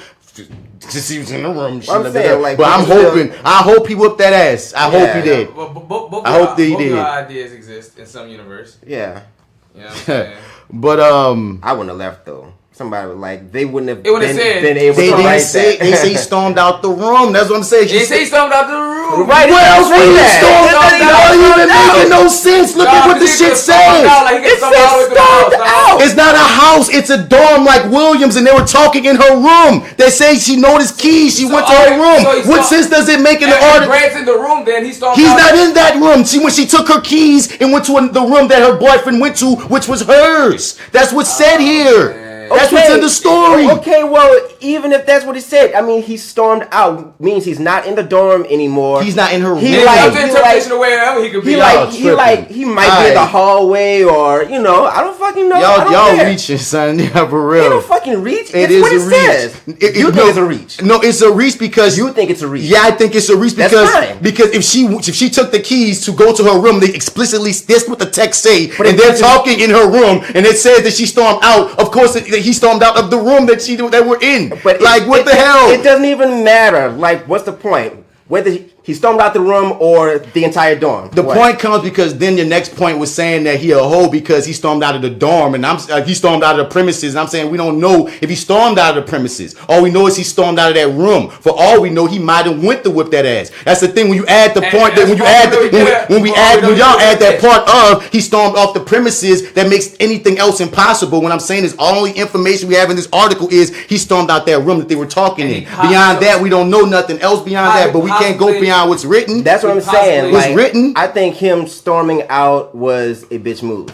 Of her room with them two talking? Because once again, he may have stormed out to kick Grant ass is what I'm saying. Man, I guess the room. He just stormed out he just stormed out of wherever it was happening. But you just also said if he went to whip Grant ass, that's not a bitch move. And I'm saying we don't know if he what he stormed out to do because all we know is he stormed out that one room. Yeah, I just hope he whoop some ass. I hope so too. That's what I really hope. I mean on the brink type shit because that shit's creepy. Because storming out, if you just left, you just left the whole situation, I can't abide by that. My nigga, how Neil deGrasse Tyson up here accused of raping? I am so sad. I'm sad, dog. I'm so angry. I'm so angry. Did you see his comeback on it? That's why I have the article. I only saw the. I just saw the headline. And I was like, I didn't even want to read it. I was like, I don't even want to read this. This is weird. Please, not Neil, son. This is weird. This is weird. What's going on? I need some context, dog, because that's somebody I respect, dog. As far as opinions and whatnot. But fuck, if you really did this, Neil, that's a sad loss for me. It just always sucks when it's somebody that you fuck with. Yeah. You know what I'm saying, dog? It's like, we can't ever really know who people are. Fuck. But it's like, dog, It Like, sucks. Come on, Neil. Like, I'm hoping this is some cockamamie. I think it's some cockamamie. I'm hoping it's some cockamamie too, son. Because I like, and that's another thing too. Like, have we ever heard of any kind of ill conduct about Neil deGrasse Tyson? No. But there's 3 cases that came up right now. 3. Yeah, it's 3. Lord. Man. But the thing is, when you read the context of what happened, But 3 though? What's the context for it? Because this shit is taking forever Yeah. to it's load up nothing right that now. like it's like I want to it's see like this one so when he was bad. like checking out this girl's tattoo. Okay, so Neil Okay. deGrasse Tyson released a statement on being accused of sexual misconduct. Okay, let's hear about the sexual misconduct. Tyson took to Facebook, so wait, let's go to Damn, all this these. shit This shit long. long as fuck. So what he's having. So for variety of reasons, most just. So wait, this is what he wrote. For a variety. Wait, hold up. Before we see, we gotta go to what the original report was before we read from his point of view. That nigga a lot to say. Yeah, that was the response. That was the I guess. response. Neil deGrasse Tyson. Damn, dog. Denies, rejects, under investigation. Okay, so what this first story was, man. Yeah, Washington Post. Here we go. Days after multiple women accused Neil deGrasse Tyson of sexual harassment and assault, Fox Entertainment Group and producers of the series Cosmos said they were investigating celebrity astrophysicists. Like, what in the fuck? He's an astrophysicist. Yes, space scientist. Oh my God. The allegations were reported Thursday on the website Pathos, which features writing on religion, science, and skeptic community. In the report, Bucknell University astronomer Caitlin Aller said Tyson grabbed her arm and reached into her dress while looking at a tattoo of the solar system. The solar system was on her arm, so he like licked up her sleeve. But reached into her dress, my dog? Not reaching to her dress. Like Reaching when they to said her reach her dress, like she said reach her dress, but like Neil said he did this, like he kind of like went under her sleeve. He shouldn't be touching her. I hear it. Ashley Watson, a former assistant to Tyson who worked on his latest Cosmos series, said she quit her job after Tyson made inappropriate sexual advances. Pathos has previously reported allegations by musician Tashia Ahmet, who said Tyson drugged and raped her when they were grad students at the University of Texas at Austin. Saturday night, Tyson posted a lengthy response to the allegations on Facebook. He wrote that he hadn't recognized Aller's and Watson's discomfort at the time of the incidents they described. So they happened. He acknowledged that he had a short relationship with Ahmet in the 80s, but rejected her allegation of assault. Okay. Tyson wrote that he would fully cooperate with the investigation into the allegations. In a statement, the producers of Cosmos told the Washington Post that they are committed to a thorough investigation of this matter and to act accordingly as soon as it is concluded. The credo at the heart of Cosmos is to follow the evidence wherever it leads. Okay, so Tyson is saying y'all can check the fucking tapes. So he's willing to cooperate with all the investigations. So I hope. Watson described an uncomfortable night with Tyson in May 2018. She had been working as his assistant on the Santa Fe set of Cosmos for several months, and assuming that Tyson would ask her to continue working for him when production moved to Europe. But when Tyson invited her to his home after the day on the set, Watson said he removed his shirt so he was only wearing an undershirt and started to serve wine and cheese. I'm near to crashing a wife beat. Oh my God. At one point, Tyson pointed the knife at Watson, she alleged. He later spoke about how all people needed release and asked what hers was. When Watson tried to leave, Tyson asked her to perform a handshake he said he had learned from a Native American elder. this the astrophysicist game, which involved feeling a person's pulse and staring into their eyes. She said he told her, "I want to hug you right now, but if I do, I'll just want more." They felt very manipulative and strange, Watson said of Tyson's behavior. The hug comment made her particularly uncomfortable. I felt like he was expressing that he wanted to have a sexual relationship with me. 2 days later, Watson told the producer at Cosmos what had happened and said that she wanted to quit. The producer asked her whether she wanted to file a complaint. She said, but Watson declined. "I didn't want to cause a fuss," she told the Post. The producer said he thought that was a good idea and suggested that she tell the rest of the crew that she had to leave for a family emergency. Yeah, you're right. You know, get on the fuck on out of there and don't say nothing because we need this nigga to keep talking about this science shit. Oh my God. Oh, God. Watson provided the Post with a text describing the incident. Producer Drew Dowdle, for whom Watson worked for 7 months in 2017, told the Post that Watson told him about experience with Tyson a few months after quitting Cosmos. Tyson did not dispute the details of Watson's account in his statement on Facebook, but he cast an account in a different light, saying his comment about the hug, for example, was intended to express restrained but genuine affection. In an email to the Post, Alice confirmed the details of her experience as reported by Pathos. She told him that they did not report the incident, which she says occurred at a social event. in 2009. Kevin Marble, executive, all blah blah blah blah blah blah blah blah. On Facebook, Tyson apologized to Atlas, right? And he didn't know she felt this behavior was creepy. Well, he's not even denying some of this shit. That's what it sounds like. It's also awkward, son. And my shit is sexual misconduct. Yeah. Oh my God. I'm not even trying to be a rape. I just don't know how to talk to women at all. If it ain't about the stars, I don't know what the fuck how to talk to anybody. I don't know if I can. Okay, I can. But ain't he married with kids? I don't know what's up with him. Okay, if she was uncomfortable, just in this particular case, her being uncomfortable, you know, I think yeah, you know what I'm saying. But just based on what was just read, it's like, okay, he took his shirt off, just had on a wife beater. Okay, a wife beater isn't like the worst thing. Why are you taking your shirt off? Stop, dog. Yeah, right. You shouldn't be taking down. Stop, D. That's definitely weird. You know what I'm saying? Like, what are you doing? But in my mind, he said, in my mind's eye, I'm a friendly and accessible guy. But going forward, I can surely be more sensitive to people's personal space. This is talking about the 80s too. Yeah. I ain't saying it was right, but the 80s. That was in the 90s. And the 90s. But one of these was 08. Even in the midst of my planetary enthusiasm. And it was just a Native American handshake.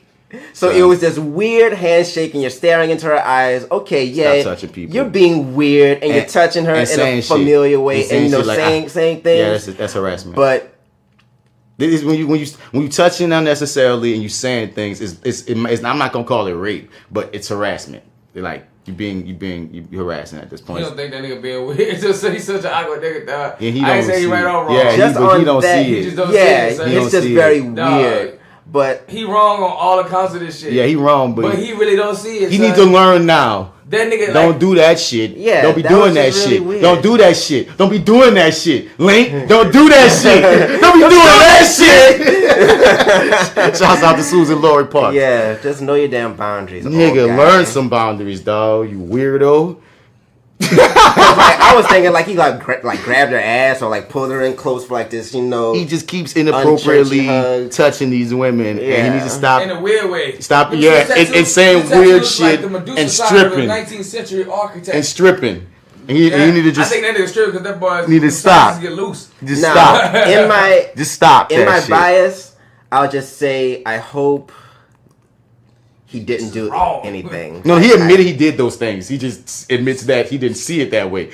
All this shit he says, yeah, that happened. Except but assault. He's like, man, I'm about to say, like, as far as like the drugged and rape shit. Oh, he never. Like, what did he say about that? No, we never got to that. Yeah. If he copped to being weird, okay, fine. He copped the other two, but we didn't get to that part. So what did he say? At the beginning, he said that he's like, he's denying that shit. He denied. Yeah, because and then he's gonna go to court for that shit. Like saying if like he's being weird, fine. But it's not illegal to be weird. It's fucking weird. It's fucking, you shouldn't do it, but you didn't rape anybody. Now, I'm just hoping that the other drug and rape charge, now if that's true. You harass somebody. Fuck, dude. Yeah. You definitely sexually harassed a couple of women. You harassed them. But I don't, we don't know. 30 grams of assault. We don't know about the rape shit. Yeah. And we don't, right now, all we have is your word and her word, and we need more we need more evidence. We're gonna let the system hopefully do its fucking job. But yeah, get that other shit together. Yeah, but do that other shit. For real. Stop being fucking weird, yo. Weird, son. Get that shit together. Please. Fuck. Didn't you say that scientists created some Joe, you brought up that some scientists created some dress that yeah, this is happening in Brazil. So let me look this shit up again. In Brazil, these scientists created this dress to where they'll go to a club and they'll calculate how many times men group their body. And in one nightclub, because they did it because there was a study that Brazil had a very high rate of women having sexual assault and being sexually abused. And it was like, 40 groups per hour in this club? Damn. Now, does that dress, tally up if a nigga just bump into you? No.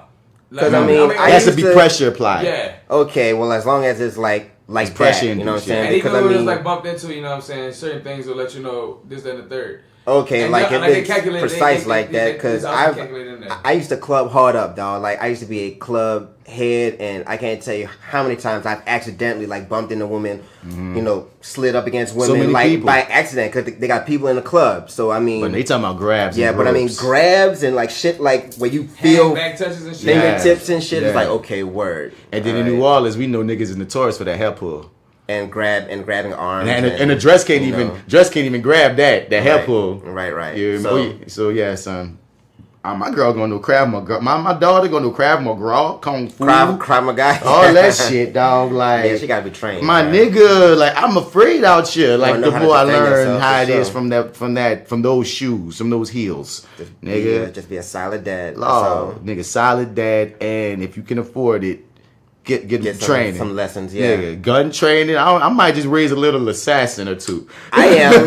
My children are gonna know how to defend themselves against all types of shit. You know, my boys and my girls. You know what I'm saying? Because fucking world is cold, dog, and I can't protect you forever, and I can't be everywhere at all times. So you have to know how to proceed. Here, I found it. Schwepps Schwepps Brazil made a dress that measures how often women get growth. So we already talked it out though. I know. I just want to give the people who did it. I want to give them their name. Everybody say by the time it's for his phone to load it all up, right. we had the whole conversation. Gave our opinion. We worked it out. Cool. What's their names? Schwepps. They also make ginger ale. I had one earlier. Good job, Schwepp. Good job, Schwepp. Less sugar than all the rest of the ginger ale. Man, y'all doing public service, and dog. Y'all make anti-rape dresses. Y'all make anti-rape dresses and cure my stomach ache, bro. Let's go, Schwepp. Jesus' work. God damn it, Schwepp. My nigga Schwepp. And that was that ETOUFEE of the day. Wow. Sponsored by my nigga Schwepp. Shout out to Schwepps. Shout out to Schwepp, man. They do y'all thing, Schwepp. Yeah. You got some little piece of that little edible, son. Oh, that's an edible. I mean, it's like the last pieces and sprouts of it, dog, man. I just want to taste it. Like, I was in this bitch like starving last night, son, and like, when you ain't got no whip, ain't got not many places to go because they all drive through, not walk through and shit. So it was like, I'm in this bitch like, I need something to eat. It's 3 in the morning, I'm up all late and shit, and all I had was edible. Is that from the girls of 50420? That's the 50420 edible girls. Yes, shout out to those girls. And yeah, man, like, I was like, well, it's all I got to eat, dog. I woke up at like noon today. It's 3 o'clock. You feel me? But like, yeah, dog, it goes like that. Cool. Let's get to that dose of NoLA'MURICA. We got to stop fighting. Your brother cannot be your enemy. We used to hang from trees, and now we're who they all want to be. But we're star-proud saints. We're still living, trying to make the ends meet. Our bloods are kings and queens. That's what they made us believe. The community, more of a dynasty. We are who we are, and there's no going back from here. Together we stand. Hold my hand, don't you have no fear. If you want it, we can get it. There is something we're missing. Alright, stop the madness. Stop the madness. Alright, Dose of NoLA'MURICA. I missed the intro, but let's see what the fuck is going on here. So, first off, shouts out to, I wanted to do this last week, but I forgot, man. Shouts out to Supa. Oh, yeah, for balling out of control out here. With a crayon box cosmetics. We said that? I thought we did say that. I was on the Misbelief. Yeah. We ain't talk about it on Fly with Bats. Sure. Yeah. And, $1 million, 90 minutes. $1 million in 90 minutes. I believe it. They were at Hesson's Festival, and they had this gigantic booth, like bigger than most of the booths there. And when I tell you, there was never not a line. Word. Like, there was never not a line. Like, the fucking line was packed from, like, opening to close on all 3 days. I was like, y'all raking that shit in. Hell yeah. So I believe it. She probably cleared fucking more. And that was only 90 minutes? And think about it. No, that was right. That was 90 minutes. I want to know what she capped. Right, man. She probably capped off. Right. We just know that she made $1 million. Oh, you right. They got more to be made that she made off of it. Because, like, that was a day of sales. And I'm just taking it back and freaking. I'm trying to tell you how much she made. She did like 20 million. So you never know what she working with, dog. But good for her. And I'm just inspired and giving the props to the level that, damn, girl, like, you did this off of building a following and a fan base off of your Instagram personality and Vine. Just from telling stories. Vine and Instagram was her lane, and how she built her fan base and her followers, and now she was able to flip her business into using those followers to make some fucking money. Yeah. That's the American way right there, right now, son. Too, you feel me? I just think that's so fucking amazing. But that's part of, you gotta have a team. Her squad, one of our squads, also a millionaire who sells hair products called Kaleidoscope. Jessica, remember hair drops. Yeah, it goes by the real Big Booty Judy. And I went to school with that girl as a kid, and she was always huge personality. You know what I'm saying? See, we talking about New Orleans people right now. And that girl Goddamn grew it. up and fucking made an empire. I was Come like, on. good And for you. the youngest girl in their circle is Tokyo Vanity, who just made her. No, Is she on Black Ink or some shit? No, she's on Love and Hip Hop. Yeah, Love There and we Hip go. Hop. One of them. She dropped a song. She's dropping another song, and like they all like support each other in all the things they do as well. Bill. And there's one time where her, Larry Morrow, Big Booty Judy, Supa, all got together and went to like different black-owned restaurants in the city and black-owned establishments Black-owned and businesses, supported- period, yeah. and supported that shit. You know what I'm saying? And all that And was all of them building. and all of them are millionaires. Yeah, that's what Yeah. I'm All saying. of them They are all built. self-made millionaires.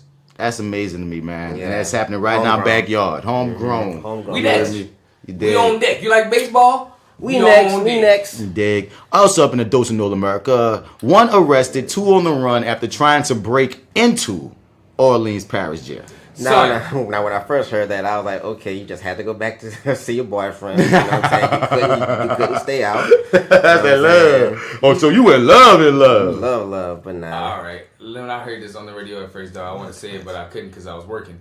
But, bruh, that shit is just nothing new to me. Because back in the day, especially when I went to jail, niggas telling me straight up, Dad, son, you back in the day, you could just throw the drugs right over the fence. It was that easy. Yeah, I heard so that for a too. nigga to say try to hop the fence and go over there, that's not the first time nigga done done Not that. at all. Like, They that's done the- that's upgraded the- their fucking that's the numbers. system. Yeah, Yeah. right. They done just upgraded their shit. You know what I'm saying? Your boy got caught up and slipped. Yeah. Somebody fucked up he somewhere. He just fucked up. But I mean, But them drugs were supposed to get in there. He had a mission. He just got caught. But the thing You know what I'm is, saying? what's what I'm trying to look for? They took it for granted. They didn't even realize how equipped all these parish jail is, because in the story they say that it's caught by cameras. Yeah. That's just a simple way to get caught. Like, so you ain't know what you was up against? You gotta know what you up against, homie. Dog, that man Right. been doing it so long. Them cameras ain't working so long. You're right, no, now they do. And now you the niggas that let the other niggas know up. Now we know the cameras right, I work. know Cameras on. Yeah, Now Don't we gotta get clapped. Now we gotta get this shit through the food. bro, you gotta figure something else out. But I'm saying, They because gonna figure it out. they dog. always That figure shit it don't out, never dog. stop, Drugs dog. being in the jail has been since that's That big shit's business gonna, in there. right, and that shit's gonna be there. That's Come what on. Like, dog. they ain't gonna never stop Real that talk, shit. so much business happens in jail. It's ridiculous, dog. Dog, the cops be fucking bringing that shit in, dog. The Deps fucking bring it in, dog. And I'm not like, even talking, like, on top of that there's level, I'm talking ways. on, like, big bosses make business deals happen on the outside, on the inside. Well, Yeah. yeah, I mean, because jail is crime school. Like, niggas know that. Like, you don't get rehabbed in jail. When you go to jail, like, you learn how to expand your fucking business, whatever you were doing. Because they got all the science, dog. Like, they get drugs in the jail. Yep. Like, what the fuck, man? You think they don't know how to kick the game, like, hard up? Like, they gonna always beat that shit. And you want to talk corruption, man. Then we got this other story. Gretna area doctor pleads guilty to conspiring to running a pill mill and laundering money through the fucking doctors. Son, they just got the Everybody pill trying to get operation, rich. dog, Yeah. out there on the West Bank of New So, Orleans. Now, Everybody trying to get paid, Gaza. dog. I let you know that niggas jazz ain't paying enough. It's struggling. We selling pills, nigga. Oh, so they was out there pressing oxys. Nigga, they was doing pills. They out here with they the was real. just making all the pills. Flipping pills. Doctors, legit doctors. They didn't have this shit for 10, 15 years. That and shit stuff. says roughly 10 years, dog. Nigga, so y'all been making this money. And they made 13.8 mil. million. 13.8 mil from this pill I ain't mill. mad. it. Come I on. ain't mad, son. Wayne Celestine. That's a straight New Orleans last Yeah, name, that is a goddamn New it. Orleans nigga, dog. For the past 10 odd years, dog, they've been making about $1 million or a little bit over in cash. Yeah, getting it in. Flipping pills, laundering money, doctrine. I mean, fuck it. Big corporations be doing fucked up shit like that all the time. Y'all just got caught. These So type of I ain't- stories I ain't- don't I ain't hurt me mad at you. all. Yeah, I don't ain't be fucking at mad. you. I don't morally judge you on that Nope. shit at all. It's- yeah, y'all just got popped. Y'all got pop. You know, I will say it's wrong, but it's only wrong by definition for me. I'm not shaming you. Right. You know what I'm not saying? shaming Like, you know. I'm just not. Nah, I can't. I can't. I won't. I refuse. So, Yeah. let's get into that. No, huh? Bitch, I know you lying.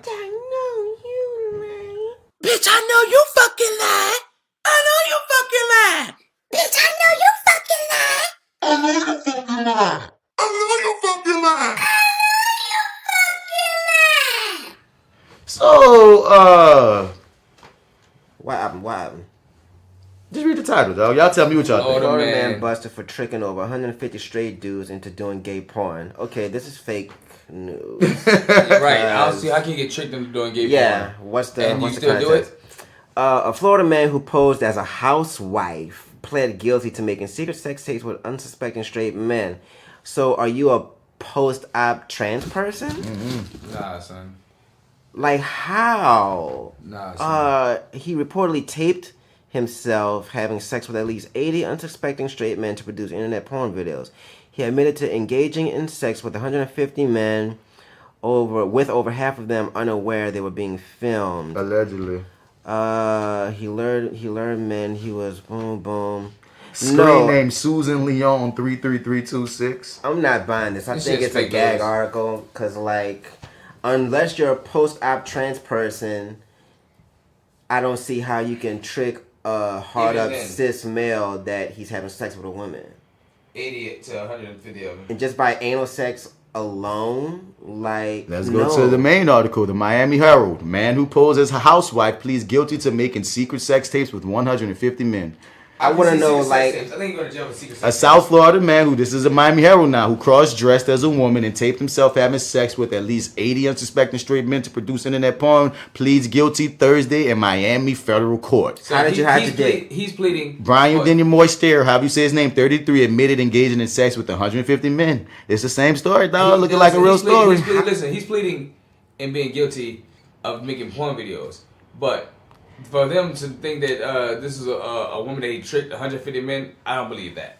I don't believe it either. I'm sorry, dog. There's a lot of niggas that. How do you hide your penis like from a straight male? Who's to say that them niggas didn't know that they was fucking a dude and just went along with it? That's what I'm saying, dog. You know what I'm saying? Because like he been charged for this shit. So at this point, it's not a fake story. It's a real story. This happened. The evidence is here. This motherfucker about to serve 10 years. So it happened. Now the question is not whether the story is real, whether these niggas is telling the truth about either not knowing that it was a guy or not knowing they were being filmed. That's the thing. Like that's the film thing. That's the whole fake story part of it. Like, I mean, obviously it happened, but I just think it's fake in terms of these dudes just not knowing what the fuck is happening. Not all of them. I feel like maybe you did trick some. Who knows? But I ain't know where I believe you tricked them all. No, just no. Can't. And I can't believe none of them knew they were being filmed. And that's what you did say half. You know what I mean? Yeah, they did say half as far as like the knowing that there was film. You know, fine, granted, but that's completely irrelevant, dog. Like, I think that's what you get charged for, bitch. You get charged for being for like people unaware. Yeah. And even if you say somewhere aware, they go say they was unaware of it's charged. Unlawful recordings of commercial sex acts for an adult website. Nigga don't care if you getting an indictment. Yeah. 3 victims related to his operation of #StraightBoys. The site promised gay men videos of real straight men being kind at accepting sex acts, all while blindfolded or wearing blacked out goggles. Investigators believe Denny Moister helped operate the subscription-based adult site, which featured about 620 video hookups over the past 4 years. Although the website is no longer in operation, many of the videos can still be viewed on other porn sites. The site offered site offered for streaming approximately 619 hookup videos that depicted sexual activity between Denny Moister and other men. The defendant had do that word for me again. Surreptitiously made audio and video recordings of the sexual encounters without the victim's knowledge or consent. He later sold the hookup videos to a third party located. Bitch, you shut the fuck up. Fuck your Spectrum, bitch.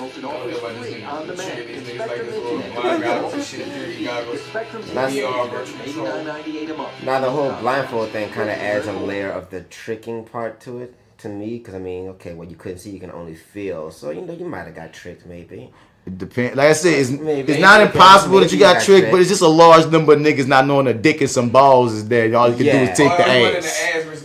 Your son. See the blindfold. Unless you set them up to be like you only can have ass, but I don't know. Ass and the pussy do not feel the same. No, they don't. Yeah, I know, but like if they signed off that they only doing anal and I don't, Yeah, that kind of context. Some niggas have a strong fetish for anal and would be happy with only taking some ass. Mm-hmm. Now, I don't know if man ass and woman ass feel different. I would think so, because I've touched soft, great woman ass often. So it's just like, goddamn, son, you couldn't tell that that's man ass. You don't feel this muscle ass ass up and down on your lap, like this bone ass. Like you don't feel like. I hope he shaved at least. Yeah, you don't feel this fucking polar bear fucking. I look at my ass, I look at my girl ass, and those are two diametrically opposed asses right Diametrically opposed. bitch. I need them to know that. Hey, I'm just Jesus saying. Christ. I feel like that thrust is a little different. Even like the fucking hip shape is No, different, dog. that's Like, different. you don't know. That's different. You don't feel this fucking And you said- straight fucking like. Bruh, and Joe, You ain't got nothing. Joe brought up, nigga, the difference between the trans and the cross-dresser, and they say he cross-dressed. So I'm saying, Sunday, have you done operation to make your form more womanly, or do you still got straight nigga form? You got putting on a nigga dress? form. So from that fucking prison picture you got, that nigga got nigga form. Right. You got nigga form. That nigga got nigga form. Oh man! So this cat Nigga tried to sue Playboy because the site is not blind friendly. Fuck out here. Go home, Roger. Get your blind ass out of Trying to here. touch some cities, huh? For real, huh? How we gonna put porn in Braille, bitch? How the fuck you gonna feel Braille and be like, oh, that's titties? Give me some Braille titties immediately. Somebody invent this fucking shit for me. You heard me? So I saw this story. It was the like, fuck? what the fuck? Come on, dog. Like, come on, son. What's going on here? Beat your blind ass up. Oh my God, Donald Nixon just filed a suit claiming Playboy.com is violating the Americans with Disabilities Act because his websites, Playboy.com and PlayboyShop.com, are not compatible with his screen reading software. In docs obtained by TMZ, Nixon said he's legally blind and visually impaired. People like him cannot fully and equally use or enjoy the facilities, products, and services. He doesn't spell it out, but we're sure Donald's just there for the articles. Yeah, we're sure. We are absolutely sure you're just there for the fucking articles. That's your news feed. Playboy, I'll sneak you. Oh my God, dog. But I mean, honestly though. Who gave you that idea, dog? Yeah, somebody shot that shit in his fucking ear. But I will say it's not totally unreasonable if you would like articles to be in Braille, blind friendly. You're readable, right. but You're I right. mean, You're right. I wouldn't That's- sue them. I just yeah. actually put it in there. Yeah. Maybe he did. That's not and it didn't change. I'm gonna show it. unreasonable. I'm an avid fucking reader of Playboy. Yeah. Since But I don't I'm- know ever win because it never was in Braille, but I just he has a point. If he is there for the articles, Yeah. because like when you first hear this title, you think, nigga, like you said, but that is what you expect to see on but the that TV? is some graciously added context that's not there. Like, we are graciously granting him that he's just there for the article. But that's the thing. If you on the website, they have articles and pictures. It's not just porn. Like that's the thing. It's Playboy. Right. It's Damn, not. see the But pictures. he's not on tastedblacks.com. Yeah, but I mean, Pornhub. but yo, Read about let's her not titty.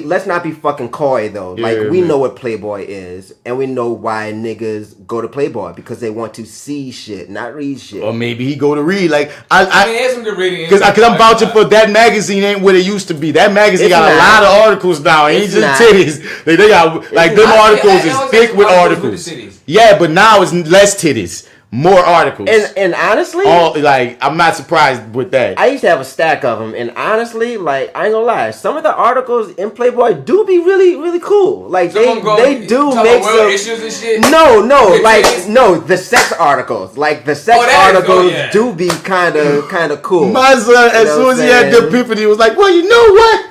I have read a pretty good article or two I on have that read motherfucker. some. Yeah, I read some.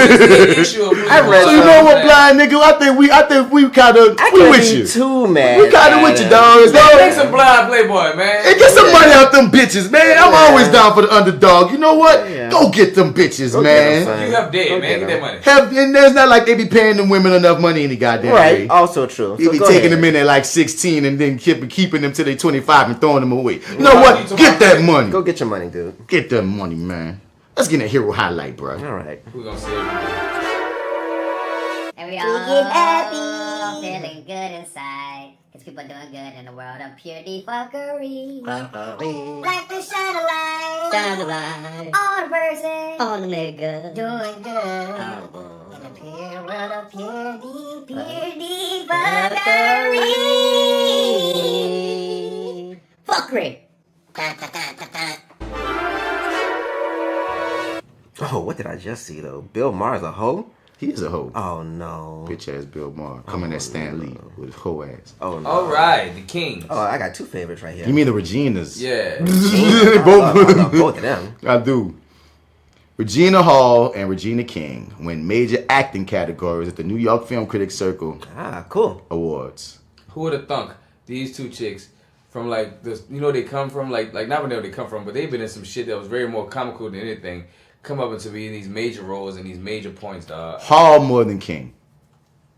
King been in the game since 227 and shit. Yeah, you know what I'm saying? long time, Like seeing King get up there, she was taken seriously. She had that coming. Yeah, Enemy of the Stomach. She was taken seriously way before King. Hall surprised me legitimately because she came in with Best Man and then Scary Movies and stuff, and then Best Man. She was the hooker, the stripper, not the hooker, the stripper. And I'm like, she just didn't even have much to say in that. And then she was in all them Scary Movies playing Goofy. So who'd have thought that, like, specifically for her to come back around and she's doing real shit, she getting real accolades, real praise. I love it. Yes, indeed. I really love it. You know what I mean? For both these black women getting in there, man. Both Reginas. Good job, ladies. Good job. Regina King, she's one of my favorite actors, period. She is great. I love me some Regina King. Fantastic. You know what I mean? Another 2 black women are starting this cannabis conference to get more black people involved in the upcoming rise of the cannabis industry. I think that is very necessary because black people in that industry are usually scrutinized a lot harder by the police and the feds and stuff, while white people usually get like a lot of leeway and passes. So I think one way to circumvent that is just to have a bigger number of black people in the business, so that it doesn't seem like early. Yeah, early. Like, because that's how shit gets started. Yeah, make it normal now for us to be like involved before they make it hard. Business. Yeah, before they make it hard. So I think that's really good. Harder, because it's already harder for us now. Yeah. And the names are Desiree Ivy and Sharon Perry Thomas, founders of Diasporic Alliance for Cannabis Opportunities. Cool. And man. Shout out to y'all black women, dog. Yeah. I like women, especially black women, when it comes to dealing with gardening, because most of them that I ever came across always had a good green thumb. And to go into the cannabis business, man, that shit about to be some fire herb. I have a green thumb, and I learned it from a black woman, my grandma. And this isn't just about like them actually doing the planting. It's also just putting your money behind just the business, you know what I mean, of selling weed early, because it's already on the horizon that weed gonna be legal, and a lot of these businesses and these freaking lobbyists are just getting their ducks in a row so they can be ahead of the game. So it's mostly them getting it. So that's what this conference was for, to get more information to black folks that have the money to do so, the capacity to do so, to get your money in this early. Whether you're talking about being the ones that's on the body end, or if you're talking about the niggas with the money that's just making your business pop. Get in early before we're pushed out. Yeah, because that's gonna be a lot club. Like, you know what I mean? And it's gonna be really fucked up if they take over that industry after putting us in jail for so many years over it. Right. You know what I'm saying? So that's why it's like, shit like that is so important. And if I had money, nigga, what? We invest all the way. Because weed is not about to go out of style. It will never go out of style. Like, that's about to be a staple of motherfucking American culture. You know what I'm saying? Beer, sex, and weed. And weed, goddammit. And speaking of weed, shout out to San Francisco. They're wiping all marijuana convictions dating back to 1975. Perfect. Good shit. That's bold too. Mm-hmm. That is like a real. You know what?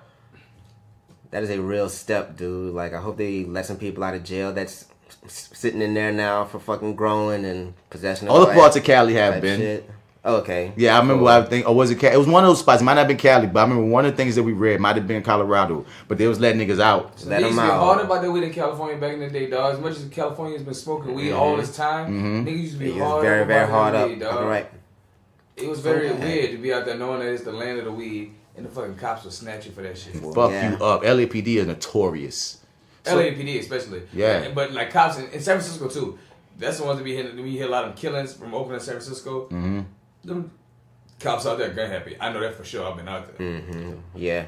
So yeah, y'all, that's the episode for the day, man. It's episode 70. Cool. Side bizzle, you dig? Hit us up at flywithbats@gmail.com because we want you to be part of the conversation. Any commentaries, anything you gotta say, anything you want to add, even if it's putting some nigga out there that's saying some crazy shit to you on your DMs, we'll out them. We don't care. We'll do it. You hear me? Hey, son, if y'all got some women that be driving y'all too, fellas, we'll do that too. Shit, if you got some crazy motherfuckers in your shit, my niggas, let us know. We'll out her ass too. Straight up, Joe right. Equal opportunity. I seen some crazy women that do some shaving shit at concert. They be like, I'll fucking suck your dick right now. Throw it in my face, nigga. That's not obvious. That's not often in the DMs. So if you want them niggas that do got there in your DMs, let us know. We'll love to see the story. I want some dome. This nigga D said, do it to me. Do it to me, damn it. I volunteer. Yeah, one girl's gonna do it to you that you don't want to do it to you. Right. That's what it normally would be. And that's when it comes to sexual harassment. Right. It's only sexual harassment if I don't want it. If I don't want more than It's sexual only sexual harassment. harassment if you're ugly. You know what I mean? If you're high, you just shooting your shot. Ain't that a bitch? Ain't that a bitch? Lord have mercy. This that actor guy, Martin Bats Bradford. You can catch me on all your social media platforms at Mr. Bats. Spell it Mr. Out or you ain't gonna find me. Beside B70. I'm ouch. And it's me, live from the Shadow Realm, your boy D-Mac. Catch me on Instagram at FrenchBread.kid and follow my motherfucking clothing brand at That Dig motherfucking 504. clothing brand. You understand me? At You your dig 504. Passe wine, it's your boy AlphaJoe, fresh out of the gumbo, still deep in the road. And if you're out in the streets and you're looking for me, you can find me on IG AlphaJoe No E 504, bitch. Still stick 'em, ha ha ha, dick 'em. And I'm all in the game. 70 side B, I'm out this bitch. Hey yo, I wanted to bring this to attention, man. I was listening to Side A and we was talking about how Hove dissing Ye. And the line that we thought Hove dissed Ye. And I listened to it again. I was like, man, that line might not have been that Ye either about the spouse. Because he said, he said, I ain't one of them Uncle Toms. Now that might go to Ye, that part. But I think he was talking to them white man, like, man, nigga, my house bigger than yours, my this bigger than yours, my spouse. I think that spouse thing might not have been at Ye. It might have been at the quote unquote man saying, I'm not like Ye. I'm competitive with y'all motherfuckers. Because a piece of me feel like Jay wouldn't bang on Kanye's wife. That obviously. And just listen back. This is another perspective I had on it. Just listen back to that song. Part of that, because I don't think Jay-Z would bang on Kim Kardashian like that. But at the same time, he don't give a fuck about Kim Kardashian like that. Maybe you don't. I'm just saying, when I heard it again, I heard it a different way. So I just want to throw that out there too, to just be part of the conversation, of that. But yeah, man, for now. And also hit up the reviewing that at gmail.com if you want to. We got this thing on reviewing that where anything that you tell us to review, whether it's a TV show, whether it's a movie, whatever it is, we have to review it if you send it in. We did Dracula Untold recently because a listener sent that in and that was funny. And so once again, anything that y'all sent in, we will watch whether we like that bit or not. You hear me? So, yep, we gone. Finally. Peace.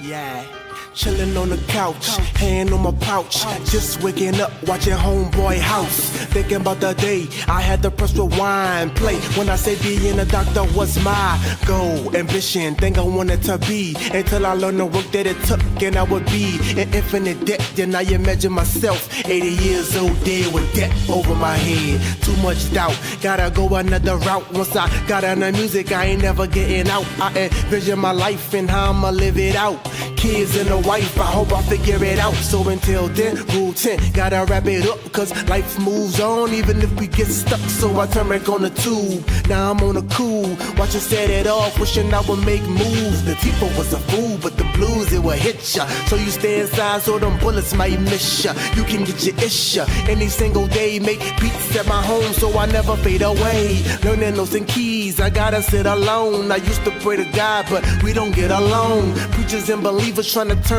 me around, but I should still be proud even if I'm not down with G-O-D. My real F-A-T-H-E-R, not in my vision of tomorrow. He's still living, never forgiving. I ought to try and get along, but twice he ran alone, so now I stand alone. But I ain't lonely. Wheat, cheese, and turkey used to be baloney. Smart kid growing up, but that in an instant. Winning every day, see my past in the distance. I don't regret a thing, cause I love my existence. Kinda militant, but that's just sentiments from living this life. Still got an open mind. People surprised I never been shot or did time. Step out on the porch, nothing never changed. Stuttering Jerome, old girl, what's her name? There go old Missy. Look at Miss Barbara and the lady who made the frozen cups daughter. Yeah, I got smarter. Learned from the dumb, been in my own lane. Just never had my own drums. Used to rap about clapping, ain't never had a gun. I was just imitating, but with a little patience. I'm 3 years ahead of my time and stimulating for me to imagine